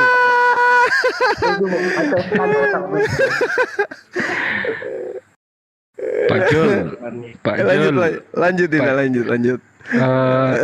Ibrahim dapat Injil nggak Ibrahim? Abraham diberikan Bentar Injil. dulu tanya si Jo Laurut itu agama apa? Jo Laurut itu agama apa? Muslim. Oh, Muslim. Oke, lanjut Ustaz Ali. Pak Jul Umbu, saya mau tanya, yang dapat Injil ini siapa? Abraham dapat Injil nggak? Abraham mendapatkan amanah, dia sebagai nabi yang menyampaikan tentang kebenaran. Injil itu adalah, dengar dulu, Injil itu adalah berita kabar baik. Saya tanya, Injil itu siapa yang diberikan? Injil itu adalah Yesus sendiri, Bang. Oh, Yesus. Ini dalam Galatia pasal 3 nomor 8 telah terlebih dahulu Pasal 3 ayat 8. Masa Injil adalah Yesus? Gimana sih Pak Jul? Kalau Injil adalah Yesus, dengar ini Pak Jul ya. Telah terlebih dahulu memberitakan Injil kepada Abraham itu oleh Elohim. Elohim telah memberikan Injil kepada Abraham ternyata. Gimana itu ceritanya? Injil apa ini? Injil Matius, Markus, Yohanes, atau Injil mana yang diberikan kepada Abraham? Di ayat mana tadi? Yang Anda Injil baca? Abraham itu Galatia 3 ayat 8. Galatia ayat 8. Kok ternyata Injil diberikan kepada Abraham menurut Paulus? Galatia 3 nomor 8 Pak Jul. Saya bacakan ya, Galatia 3 ayat yang ke-8 ya. Dan kitab suci yang sebelumnya mengetahui bahwa Allah membenarkan orang-orang bukan Yahudi, orang oleh karena iman telah terlebih dahulu memberitakan Injil kepada Abraham. Nah, olehmu segala bangsa akan diberkati. Ayatnya ke-14. Yesus Kristus telah membuat ini supaya di dalam Dia berkat Abraham sampai kepada bangsa-bangsa lain, sehingga oleh iman kita menerima roh yang telah dijanjikan. Ingat, Abraham adalah iman orang percaya. Ya. Gimana iman orang percaya? Dengar dulu. Abraham adalah bapak orang percaya. Ya. Nah, seperti itu, bapak orang percaya. Lalu Injil yang diberikan ke Abraham, Injil mana? Direferensikan juga di Efesus pasalnya yang kedua, ayatnya yang ke-11. Efesus pasal 2 ya, ayat yang ke-11. Itu direferensikan ya. Efesus pasal yang kedua. Mana lagi Efesusnya ini? Efesus pasal 2 ayatnya yang ke-11 sampai 14. Nih, saya bacakan ya, Bang. Karena itu ingatlah bahwa dahulu kamu sebagai orang-orang bukan Yahudi menurut daging yang disebut orang-orang tak bersunat oleh mereka yang menamakan dirinya sunat, yaitu sunat lahiriah yang dikerjakan oleh tangan manusia. Bahkan waktu itu kamu tanpa Kristus, tidak termasuk kewarganegaraan Israel, kewargaan Israel dan tidak mendapat bagian dalam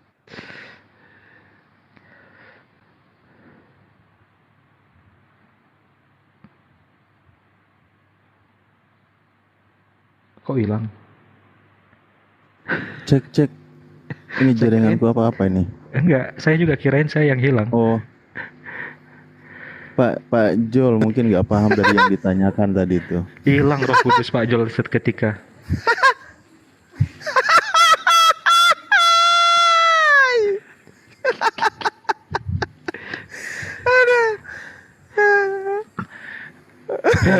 Memang menderita kalau percaya kepada ajaran Paulus. membuat jauh kepada Allah. Oh, masih ngomong, Pak Jul masih ngomong. Ya, Hanya orang yang memiliki lidah api yang paham ini. Kasihan Pak Jol karena ada perkataan Paulus yang tertulis bahwa Injil telah diberikan kepada Abraham. Pingsan Anda malam ini. Injil itu adalah Yesus, berarti Yesus yang diberitakan kepada Abraham. Di mana itu dalilnya? Firman Tuhan berfirman tentang Yesus ke Abraham itu di mana tertulis? Injil itu adalah Yesus, artinya anaknya Bunda Maria adalah Injil. Allahu Akbar. Jadi mari kita berdamai dengan kebenaran, saudara. Siapa namanya? Saudara siapa namanya? Sumbu ya. Joel. Oke. Tolong baca dulu baik-baik di depan ini. Ada Joel Umbu di situ. Mana? Joel Orang Umbu. Sumba kayaknya. Oh, iya. Orang mana, Bang? Orang mana? Orang Sumba NTT. Waingapu. La haula wala quwata illa. Orang Bima? Waingapu bukan orang Bima. Oh, Sumba. Waingapu. Ya, Dekat ya, Surabaya itu ya kan? Ya. Tahu sekali Anda itu. Iya pula dibilangnya. Anda bilang iya, gimana ceritanya? Saya pun minta ampun sudah kalau kayak gini. Di Al-Quran itu Bang Sumbu diterangkan, Bismillahirrahmanirrahim. Ya ahlal kitab, qad ja'akum rasuluna yubayyinu lakum katsiran mimma kuntum tukhfuna minal kitabi wa ya'fu an katsir. Jadi Al-Quran datang melalui baginda Rasulullah Muhammad SAW untuk menjelaskan kepada semua manusia, termasuk Anda dan juga orang Yahudi, bahwa Rasulullah datang menjelaskan dari kitab yang disembunyikan oleh ahli kitab. Kitab yang disembunyikan oleh ahli kitab diantaranya adalah Injil Allah yang datang kepada Yesus. Ternyata Markus 1 lewat penyelidikannya di data nomor 14 menerangkan Yesus datang ke Galilea mengajarkan Injil Allah, dan sudah pasti Injil Allah yang diberitakan oleh Yesus ini itu bukan Injil kanonik. Nah, sedangkan di tangan Kristen hari ini tidak ada Injil Allah. Yang ada Injil Lukas, Injil Markus, Injil Yohanes, Injil Matius. Sekarang pertanyaannya, apakah betul Al-Quran menceritakan bahwa Injil Allah telah disembunyikan? Ternyata orang Kristen tidak mampu menunjukkan Injil Allah. Yang mereka mampu tunjukkan hanya Injil Lukas.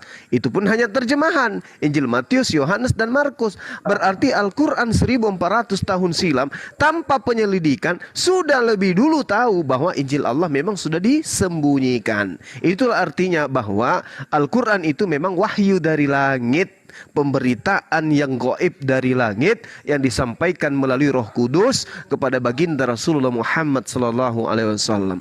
Takbir, Allahu Akbar. Silakan. Allahu Akbar. Oke Bang, mantap sekali penjelasannya. Bang Zuma, saya selalu tanya tadi. Yang pertanyaan yang saya tanyakan tadi itu sebenarnya sudah berulang-ulang tapi mengelek apa bagaimana Anda tahu ya. Itu Injil yang dari Allah itu kemungkinan besar kan Al-Quran mengetahui contohnya atau karena itu adalah kitab yang dari Allah. Karena semua ya, Alkitab dari Allah itu bukan lagi Alkitab yang bukan lagi Al-Quran yang dicetak, tapi itu yang turun langsung ya. Nah, Iya. itu menjelaskan ndak Injil dari Allah apa kira-kira antara 2-3 poin ya. Baik. Seperti itu saja Bang. Tolong jelaskan Oke. Injil yang menurut Anda itu. Oke. Ini kan Alkitab sudah bukan Injil dari Allah, toh? Iya, Nah, betul. Kan memang bukan kemudian Injil Lukas yang ada- diajarkan. Ya, oke lah, saya tidak pakai ini ya. Saya ingin mendengarkan Injil yang sesungguhnya berdasarkan Ya. Al-Quran. Ya, Al-Quran itu apa-apa yang disampaikan tentang Injil, tentang kabar baik itu dalam Al-Quran itu. Iya. Gitu. Oke, Silakan baik. Bang Juma. Injil Bukan kanonik ndak apa? Kanonik. bukan ndak percaya. Memang Injil Allah itu bukan 4 Injil kanonik itu. Nah, sekarang dalilnya adalah Rasulullah Muhammad SAW itu datang menjelaskan. Tidak percaya toh, Bang? Iya, saya ndak pernah percaya kitab Anda itu. Gimana? Ya, Gimana? makanya saya tutup, sudah tidak percaya. Sekarang Iya. Anda jelaskan Injil yang sesungguhnya itu. Oke, Itu saja. oke. Berdasarkan Apa-apa Al-Quran. kira-kira Injil yang disampaikan. Oke. Karena Injil itu adalah kebenaran. Ya, oke. Tidak mungkin kebenaran itu disembunyikan. Iya, oke. Begitu Bang Juma. Silakan. Iya.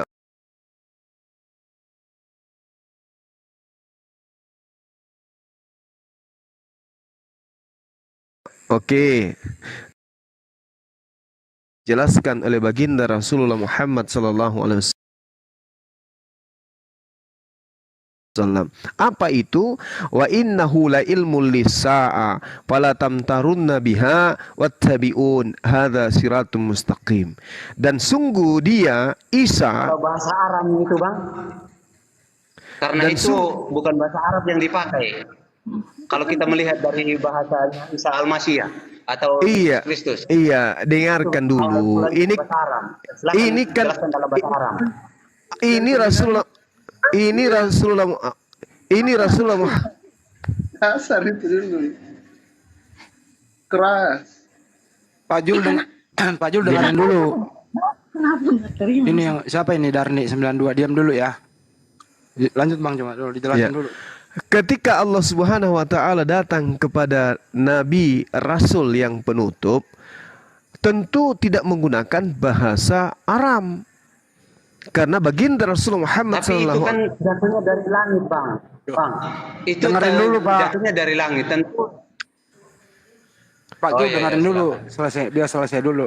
Baginda Rasulullah Muhammad Siap. sallallahu alaihi wasallam itu Rasulullah Muhammad sallallahu alaihi wasallam itu penutur bahasa Arab. Maka ketika datang wahyu dari Allah tentu menggunakan bahasa Arab. Dan sungguh dia Isa benar-benar menjadi pertanda akan datangnya hari kiamat. Karena itu janganlah kamu ragu-ragu tentang kiamat itu dan ikutilah aku, inilah jalan yang lurus. Wala yasuddannakumus syaitan innahu lakum aduwwum mubin. Dan janganlah kamu sekali-kali dipalingkan oleh setan, sungguh setan itu musuh nyata bagi kamu. Walamma jaa Isa bil bayyinati qala qad ji'tukum bil hikmah wa li ubayyina lakum ba'dalladzi takhtalifuna fi fattaqullaha wa atiun. Dan ketika Isa datang membawa keterangan, Isa berkata, sungguh aku ini datang kepadamu dengan membawa hikmah dan untuk menjelaskan kepadamu sebagian dari apa yang kamu perselisihkan. Maka bertakwalah kepada Allah dan taatlah kepadaku. Innallaha huwa rabbi wa rabbukum fa'budu hadza siratum mustaqim. Jadi sebagian daripada Injil Allah yang disembunyikan oleh ahli kitab, isinya adalah mengajarkan bahwa Yesus atau Isa itu adalah utusan Allah, dan dia kemudian menjelaskan kepada Bani Israel agar bertakwa kepada Allah dan taat juga kepada Isa. Dan kemudian di dalam Injilnya menerangkan, innallaha, sesungguhnya Allah, huwa, dia itu, Rabbi, Tuhanku, wa rabbukum, dan juga adalah Tuhanmu, fa'budu, maka sembahlah kepada Allah saja, hadza siratum mustaqim, ini adalah jalan yang lurus. Jadi Isa di dalam pengajaran Injil Allah yang disembunyikan ahli kitab mengajarkan sembahlah Allah Tuhanku dan Tuhanmu, inilah jalan yang lurus.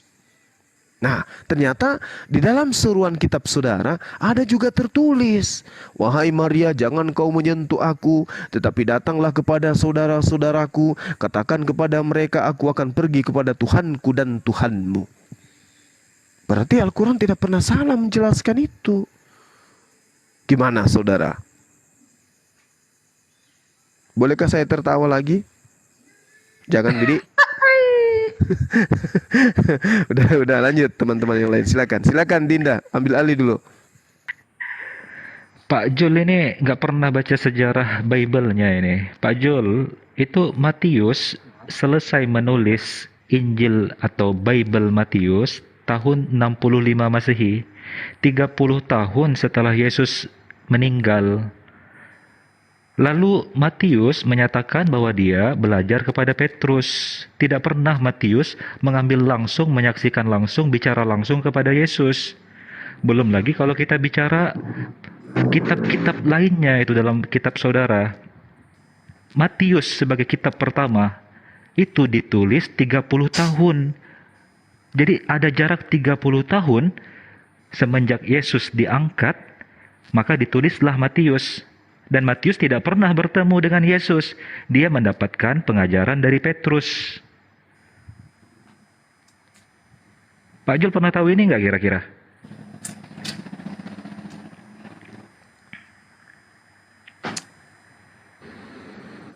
Ya, bagaimana? Waduh, capek saya. Udahlah.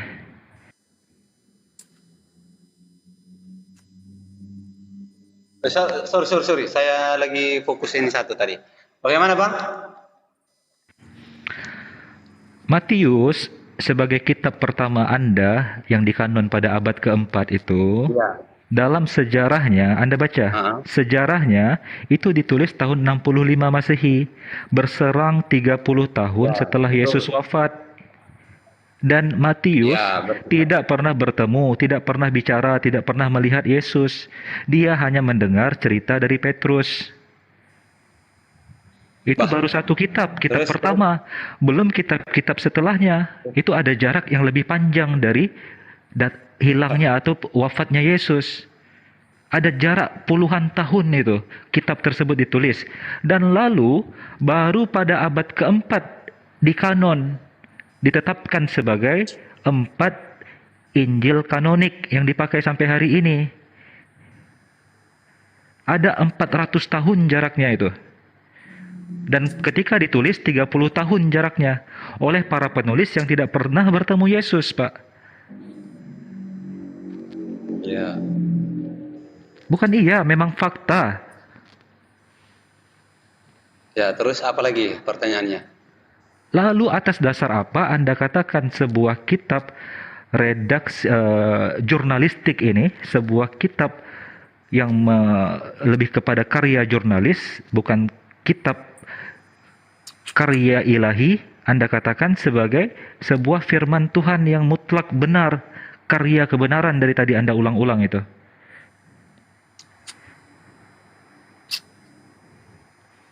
Kan saya sudah bilang, saya sudah tutup Alkitab. Bang Juma sudah mengakui bahwa Alkitab ini sudah terjemahan. Makanya saya sudah tutup ini. Kalau Anda ngutip lagi Alkitab ini, saya buka lagi Alkitab, nanti bertentangan lagi. Karena kenapa? Yang Anda sampaikan ini juga adalah suatu hal yang fatal. Kenapa saya mengatakan fatal? Yesus sendiri sudah memilih 12 murid. Termasuk yang Anda sampaikan itu Matius, Markus, Lukas, Yohanes. Semua itu adalah 12 orang. Sampai kepada Yudas. Yudaslah yang menjadi siapa? Yudas yang menjadi orang yang pengkhianat. Kalau Anda mengatakan, wah ini kan dia Matius ini dengar ceritanya dari Petrus. Dari mana?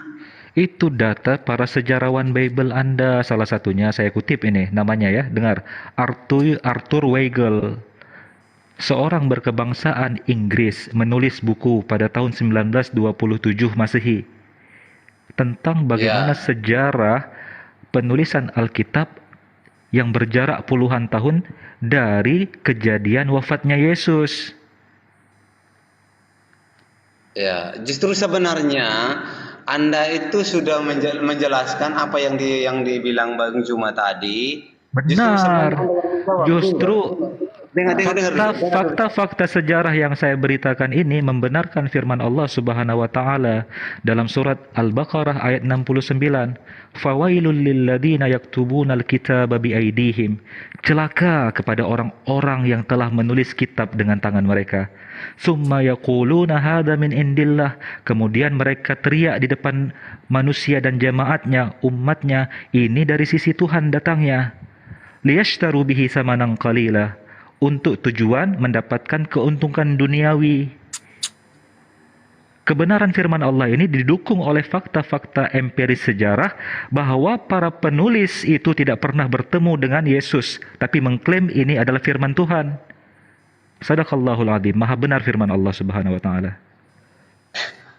Ya, itu dari cara pandang Anda ya. Kalau kami percaya sebab yang menulis kitab Injil ini adalah orang-orang yang adalah orang-orang yang hidup sejaman dengan Yesus, lalu mereka menerangkan dan mereka menjadi saksi. Dan tidak mungkin misalnya saya orang Sumba menjelaskan pernyataan orang-orang Sulawesi. Ya nggak mungkin, itu nggak nyambung. Tetapi karena saya memang orang Sumba, menceritakan karakteristik orang Sumba, dan saya menceritakan semua apa yang dijelaskan, apa yang saya lihat saya sampaikan, yang dikerjakan saya sampaikan, dan itu sudah diakui oleh dunia. Oke? Sudah diakui oleh dunia. Pak Jol Umbu, Anda hidup di 2023. Lalu ada orang yang datang tahun 2060 menuliskan sejarah hidup Jol Umbu. Bagaimana saya bisa percaya kepada penulis yang datang pada tahun 2060 berbicara tentang Jol Umbu? Oke. Itu kalau kita berbicara tentang sejarah, Bang, tidak pernah dilupakan, ya. Sejarah itu adalah sejarah yang paling penting dalam setiap kehidupan manusia untuk mengingatkan masa-masa atau momen-momen yang mereka alami, dan itu berdampak kepada cucu Cece. Contohnya Anda ini adalah misalnya Pak Jol, makanya Anda akan mendapati berbagai macam kontradiksi redaksi antar satu kitab dengan kitab lainnya. Anda akan mendapatkan fakta yang satu narasi bertolak belakang dengan narasi lainnya oleh para penulis yang tidak pernah bertemu langsung dengan Yesus. Satu menceritakan pukul sekian, satu menceritakan pukul yang berbeda, satu menceritakan jumlah sekian, yang lain menceritakan jumlah yang berbeda. Karena jarak yang jauh puluhan tahun telah berlalu dari kejadian yang telah terjadi.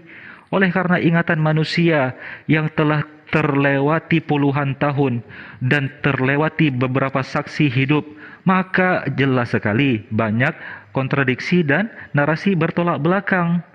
Itulah sebabnya dalam Al-Quran dinyatakan berkali-kali bahwa telah terjadi kontradiksi, telah terjadi semacam upaya pengobok-obokan terhadap apa yang diberitakan oleh Nabi Isa alaihissalam yang sebenarnya oleh penulis-penulis yang tidak bertanggung jawab.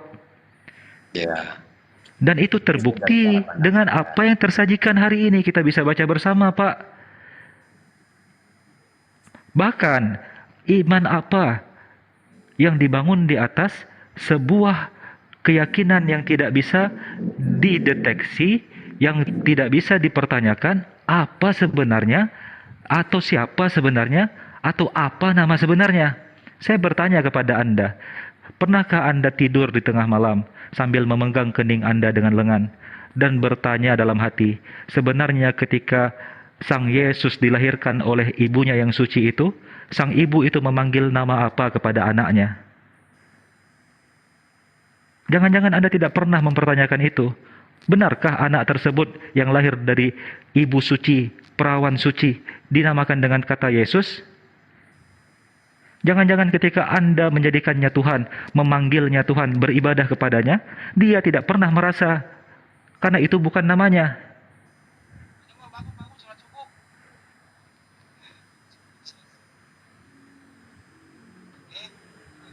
Oke, kalau Anda mengutip apa jaringan ini? Oke, kalau Anda mengutip hal itu tentang bagaimanakah Maria memanggil Yesus? Ya pasti dia mengatakan dia karena dia masih manusia yang sempurna. Nah, jangan kamu nakal, nak. Jangan kamu kemanusiaan. Itu pasti. Ya saya mengakui kemanusiaannya Yesus itu sempurna. Ada nggak nabi-nabi yang sempurna lebih dari Yesus? Namanya siapa, Pak? Yang dinamakan oleh Yesus. ibunya itu siapa namanya? Tidak mungkin sekonyong-konyong Yesus memang. dipanggil anaknya itu dengan nama Yunani, Isos. Tidak mungkin juga dipanggil dengan nama Inggris, Jesus. Tidak mungkin dipanggil dengan pelafalan Belanda, Yesus. Ya, terus menurut Anda dia panggil dalam hal Makanya apa? pelajari iman Anda. Ternyata berdasarkan penelitian arkeolog dan sarjana Bible, Yesus dan ibunya berbicara bahasa Aramaik. Dalam bahasa Aramaik, para peneliti sepakat bahwa namanya itu Iso, nama ibunya Maryam, dalam pelafalan yang lain Miriam. Dekat dengan narasi Al-Quran. Al-Quran mengabadikan namanya Isa, karena dalam tradisi bahasa Arab tidak terbiasa nama seseorang diakhiri dengan vokal O. Dari Iso menjadi Isa. Dan nama ibunya diabadikan dengan pelafalan yang sama, Maryam menjadi Maryam.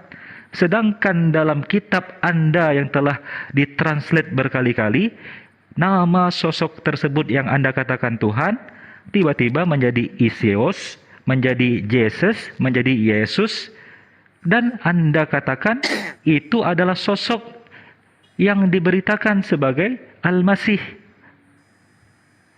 Namanya saja Anda tidak tahu asal-usulnya. Kok Anda katakan dia Tuhan yang benar? Oke, Bang. Contohnya gini, Bang. Uang, Pak Jul, ketika Anda lagi keluar minum kopi, dipanggil oleh teman Anda dari meja yang lain dengan nama, "Woi Dedi, apakah Anda akan menoleh?"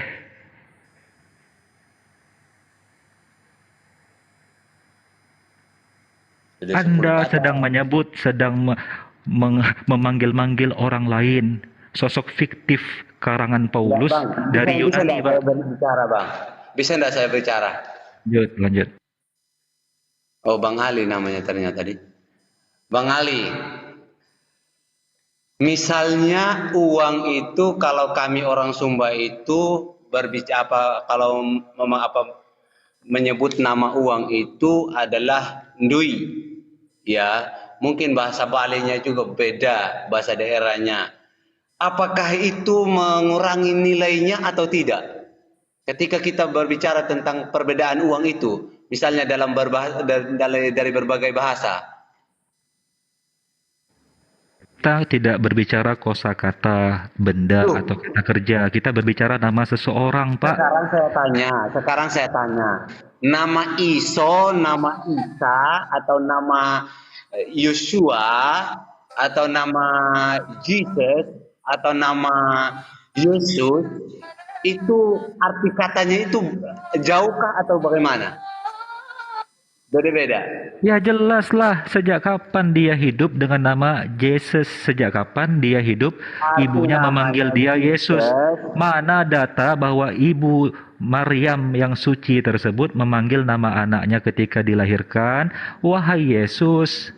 Tidak pernah mereka berbicara dan memanggil atau menggelari nama tersebut kepada sosok tersebut itu. Bang, untuk saya mengerti bahwa saya ini orang Indonesia, saya harus menyebut Yesus.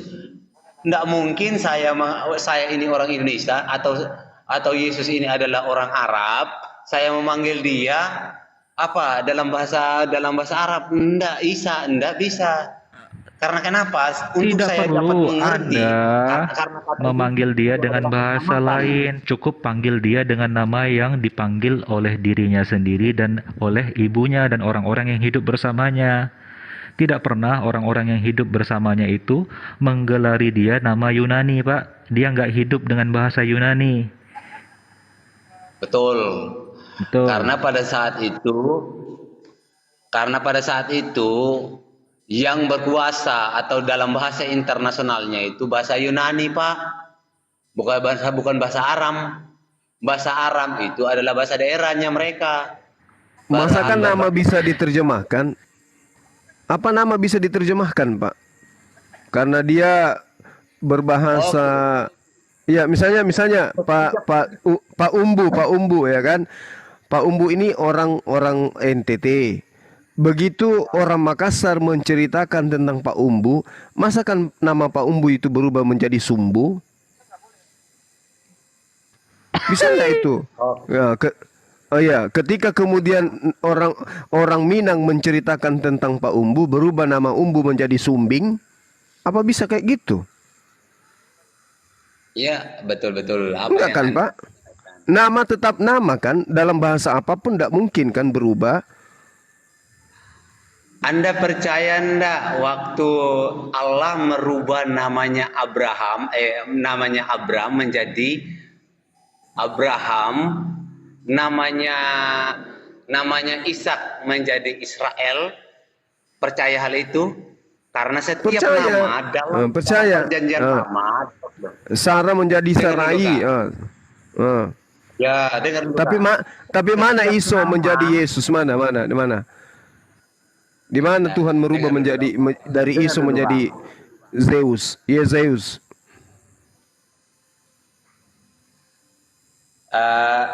Kalau dalam pemahaman orang dahulu, para nabi, nama itu sangat berarti dalam kehidupan orang tua mereka. Artinya gini, ketika mereka memberikan nama, suatu pengharapan atau suatu iman mereka menyampaikan namanya mereka, misalnya yang Anda sampaikan tadi, Sarah menjadi Sarai, Abram menjadi Abraham, Ishak menjadi Israel. Itu kan suatu ungkapan yang mungkin dahulunya adalah orang yang tidak benar, ketika dia jadi orang benar. Bukan Ishak jadi Israel, Yakob yang jadi Israel, Pak. Jangan salah sebut. Oh, Yakub menjadi Israel. Maaf. Yakub menjadi Israel. Berapa botol minumnya ini saudaraku malam ini? Anda misalnya, saya tanya sama Anda, saya punya keterbatasan, Bang. Anda punya keterbatasan dan kelebihan juga kan? Benar enggak? Iya, apakah betul. Anda sempurna? Gimana?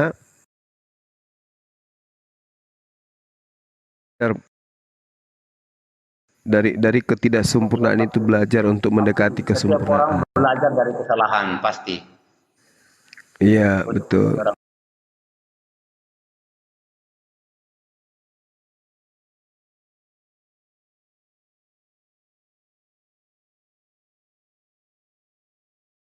Anda, apa yang Anda salahkan? Coba.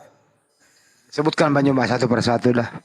Satu, tadi Anda sudah mengiyakan bahwasanya Injil Yesus itu Injil Allah, yang diberitakan Yesus itu bukan Injil Lukas, Markus, Matius dan Yohanes. Bang Andi tadi loh, itu yang Anda sampaikan itu.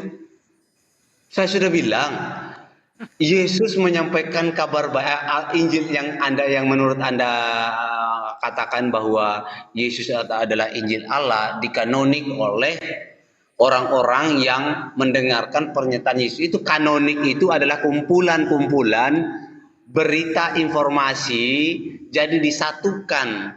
Apa yang berita informasi tentang Yesus, itu kanonik. Iya, berarti Injil Allah kan bukan itu, iya kan? Beda kan? Itu bukan kanonik, Pak. Beda kan Injil Allah dengan Injil kanonik, beda kan? Kembali lagi pada semula. Kembali ke pasal pertama. Mantap. Bisu kepalanya abangku ini. Cara bagus cuma untuk menjebak orang, untuk mengikuti pandangan Anda itu bagus. Makanya kami itu orang Kristen gini, lebih bagus punya statement kayak gini.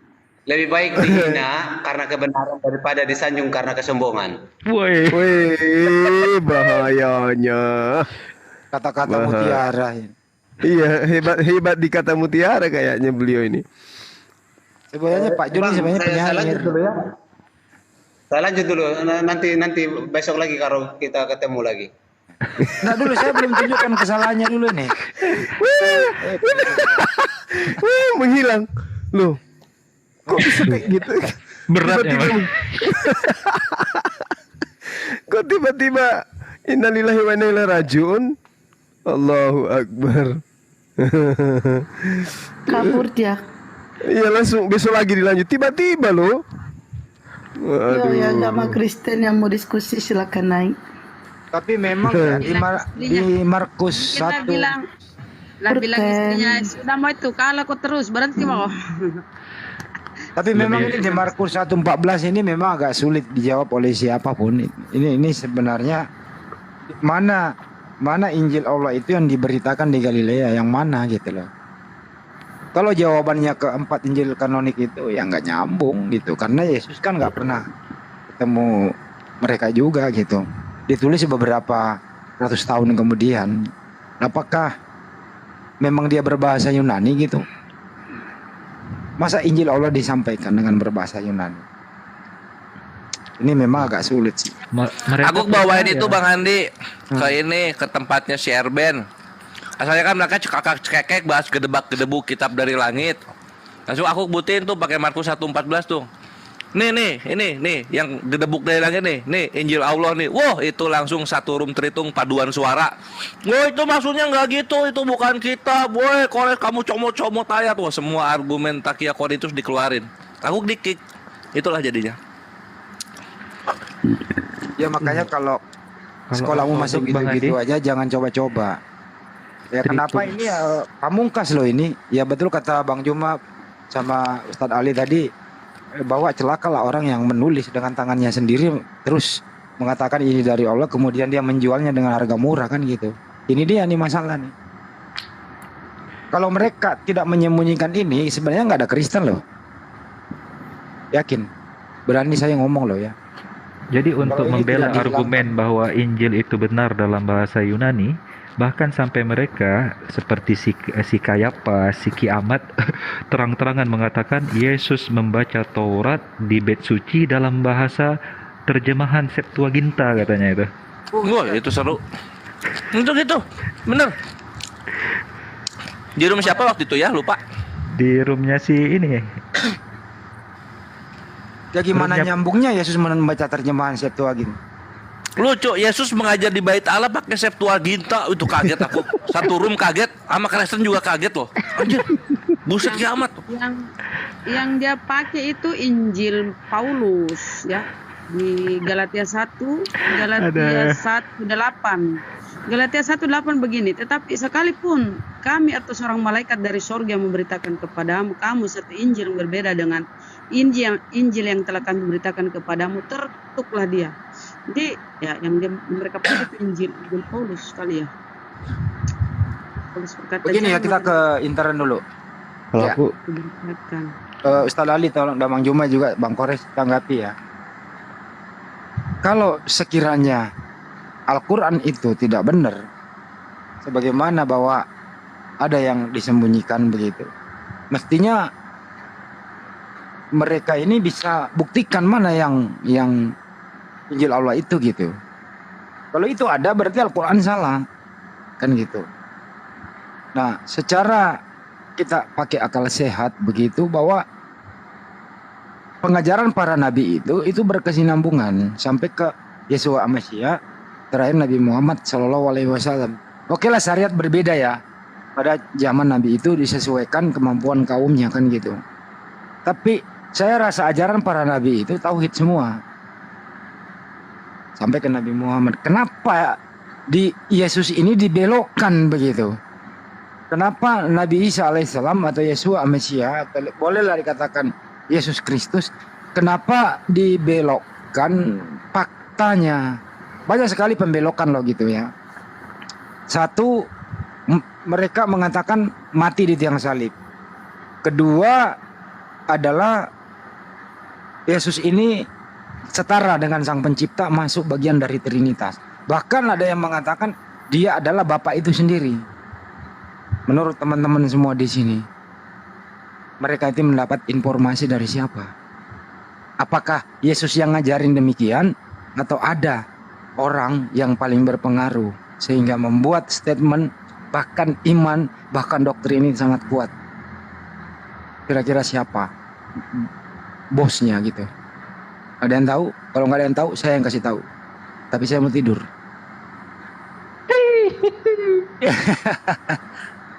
Udah, jangan dijawab. Nanti kita menolong. Tunggu yang lain naik. Oke, teman-teman agama Kristen yang mau diskusi silakan naik minta permintaan. Assalamualaikum warahmatullahi wabarakatuh. Waalaikumsalam warahmatullahi wabarakatuh. Ikut nongkrong 5 menit ya Bunda ya. Sebentar lagi ini bisa live ini. Ya Ikhwan Pila, tolong di follow akun Dewa yang ini ya. Terima kasih banyak. Yang follow Dewa, Dewa doakan masuk surga. Yang nggak follow, Dewa doakan masuk angin. Silakan beli antangin. Makasih banyak. 5 menit Bunda nongkrong. Silakan lanjut. Oke. Kedua ya teman-teman, yang paling parah adalah hukum Taurat itu kepada Bani Israel. Persoalannya adalah hukum Taurat kepada Bani Israel, kemudian orang Barat ini membatalkan hukum Taurat. Bukan buat dia, tapi dia batalkan coba. Nah ini juga nih, ya kemarin sampai ke Labakan diskusi sama Bang Juma, diputar sana putar sini gitu loh. Hanya kejujuran lah yang kita butuhkan supaya diskusinya nyambung gitu. Sepanjang tidak ada kejujuran, ya diskusi nggak bakal nyambung. Terus kemudian kita disuguhkan dengan hiburan-hiburan. Kita nggak mau ketawa lucu, kita ketawa ya itulah bla bla lah gitu ya. Dan terakhir nih yang sering di framing teman-teman, bahwa menurut mereka ketawa loh kalau kita mengatakan bahwa mulai dari Nabi Adam sampai Nabi Muhammad SAW itu Muslim. Oh dari mana ada Muslim? Kan Islam datang abad sekian-sekian gitu loh. Ini juga nih, orang yang mengatakan mana mungkin dia seorang Muslim, ini orang tidak pernah ngerti apa arti Muslim dan tidak pernah belajar. Hanya langsung memberikan statement tapi dia nggak tahu. Gitulah, kira-kira begitu. Apalagi nih yang mau dibahas? Nyoten mana nih yo agama Kristen? Tunggu, aku ada yang asik bahasanya nih. Nanti Ustadz Alif jelaskan ya. Jawab itu Ustadz Alif, apa Bang Juma atau Bang Ali, bahwa mereka ini memberikan statement bahwa ya nggak mungkin dong Nabi Adam sampai Nabi Muhammad Muslim, termasuk Yesus gitu, atau Nabi Isa atau Yesua Mesia. Itulah. Kita harus diluruskan dulu. Silakan. Ya sedikit aja deh dari Dewa ya sebelum izin pamit. Betul kata yang Bang Handi katakan, Allah Subhanahu wa Ta'ala itu hanya menurunkan satu agama saja. Andaikan Allah mengirimkan beberapa agama, menurunkan beberapa agama, Allah tidak konsisten di sini. Cuma satu agama yang Allah turunkan, yaitu Muslim atau Islam. Begitu Iwan Pila ya. Jadi Islam itu bukan agama paling benar, tetapi Islam adalah agama benar. Karena kalau Islam agama paling benar, berarti ada agama selain Islam. Tidak ada agama selain Islam. Hanyalah Muslim, hanyalah Islam. Begitu singkatnya. Terima kasih banyak kepada Bunda Esti, Bang Juma. Terima kasih banyak kepada Iwan Pila yang sudah follow Dewa. Insya Allah Dewa mau live lagi. Assalamualaikum warahmatullahi wabarakatuh. Waalaikumsalam. Waalaikumsalam warahmatullahi wabarakatuh. Saya mau kasih dikit narasi gini, bahwa dalam sejarah sendiri Kodeks Mount Sinai 151 yang Alkitab Al-Muqaddas dalam bahasa Arab itu selesai atau rampung ditulis abad ke-9, yaitu tahun 867 Masehi. Artinya Nabi Muhammad memiliki akses untuk mengetahui isi kitab sebelumnya dalam narasi bahasa Arab itu tidak mungkin sama sekali terjadi. Karena akses untuk mengetahui narasi kitab sebelumnya dalam bahasa Arab terjadi 3 abad setelah Nabi Muhammad wafat. Itu satu. Dan jika Nabi Muhammad membuat-buat ajaran yang disebut dengan Islam ini dari hawa nafsunya, dari pikirannya sendiri, maka logika sederhana adalah tentu saja beliau akan mengikuti konsensus umum yang diikuti, yang diimani, yang dinarasikan oleh orang-orang yang beriman kepada ajaran sebelumnya. Tidak perlu beliau membawa narasi yang bertolak belakang atau antitesis terhadap hipotesa yang lama.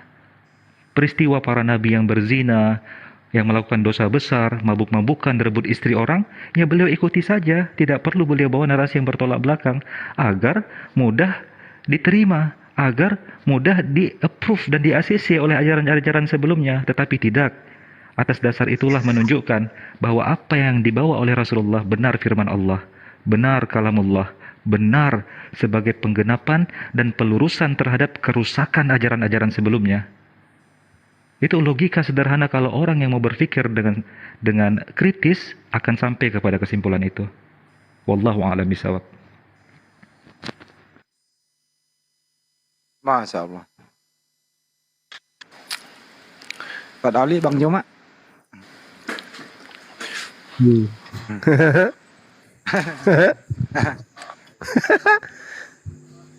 Kalau ada narasumber di sini ditanya dong, jangan dianggurin intern kita sambil menunggu yang lain gitu. Bang Joma kan pernah ditanya, nggak bener masa sih Nabi Adam sampai Nabi Muhammad itu Muslim? Kan pernah ditanya kayak gitu. Gimana tuh menjelaskan Bang Joma? Iya, Muslim itu kan artinya berserah diri. Intinya kalau tidak ingin kemudian terikat dengan perintah-perintah Tuhan, ya kafirlah sudah. Itu aja poinnya. Tetapi kalau mau tunduk kepada perintah-perintah Tuhan, ya masuk Islam. Karena di Islam itulah syarat dengan perintah dan larangan. Sedangkan di luar daripada itu ada perintah dan larangan, tapi bukan larangan Tuhan, bukan perintah Tuhan juga, tapi perintah manusia. Nah, sedangkan Muslim itu adalah mereka yang berserah diri kepada Allah. Mereka yang menjalankan Islam. Islam itu adalah SOP. Yang melaksanakan SOP itu disebut Muslim. Sedangkan mereka yang tidak disebut Muslim adalah orang-orang kafir, orang yang menutup diri terhadap perintah-perintah dan membuka diri terhadap larangan-larangan Tuhan. Seperti itu Bang Handi, monitor, lanjut. Ya, satu lagi nih ya. Mereka gini nih. Kalau kalian percaya Taurat gitu ya, kenapa Anda tidak menjalankan syariat Taurat? Itu sering ditanya juga tuh. Dijelaskan dong sama mereka. Wah, di situ menang telak kita. 10 perintah Taurat yang dikatakan sebagai ajaran utama dari hukumnya Nabi Musa ada tercantum tergenapi dalam Al-Quran. Kita bisa tunjukkan ayat per ayat di mana Al-Quran menarasikan ajaran atau hukum yang sesuai dan menggenapi hukum-hukum 10 hukum Taurat tersebut. Malah yang menjadi bumerang adalah kepada perjanjian baru. Jika benar sebagai penggenapan dari ajaran Nabi Musa, di mana ayat per ayat dalam perjanjian baru berbicara tentang 10 hukum Taurat. Jangan pakai perjanjian lama. Mana penggenapannya dalam perjanjian baru 10 hukum Taurat tersebut? Satu pun tidak ada ayatnya. Oke, aku sedikit dong yang tadi Bang Handi menambahkan dari Gurunda ya, mengenai kata sebenarnya mereka itu seorang Muslim gitu, Islam. Nah, memang di Islam begitu ya. Ketika contoh kisah Nabi Adam berserah diri tunduk patuh kepada Allah, makanya dia bertobat. Di situ kalimat. Dan mengenai kata seorang Muslim itu terpatri atau di dalam Al-Quran itu di surah Al-Hajj sebenarnya. Surah Al-Hajj ayat 78, Bismillahirrahmanirrahim, wajahidu fillahi haqqa jihadih wajtabakum wa ma ja'ala alaikum fid dini min haraj millata abikum Ibrahim huwa sammakumul muslimina huwa sammakumul muslimina min qablu wa fi hada liyakunar rasul al ayah ya. Bahwa di sini dijelaskan Poinnya adalah ikutilah agama orang tuamu Ibrahim. Dia Allah telah menamai kamu sekalian orang-orang muslim sejak dahulu. Jadi Al-Quran itu sudah mengatakan bahwa mereka itu semua itu sudah dikatakan muslim sejak dahulu. Gitu loh, karena memang tadi sudah dikatakan karena mereka semua tunduk patuh kepada Allah Subhanahu wa taala. Nah, itu poin tambahannya. Baik. Mau instruksi dulu ini, mohon maaf, ini saudara kembar ya? Ustadz Ali, Ustadz Al, Ustadz Ali, saudara kembar ya bertiga ya? Beda. Oh beda. Beda. Oh mama. Tapi Kembar lain, mereka bertiga ini semuanya bapaknya laki-laki. Bukan, kami itu cuman ini beda bapak lain ibu. Ya, betul. Selanjutnya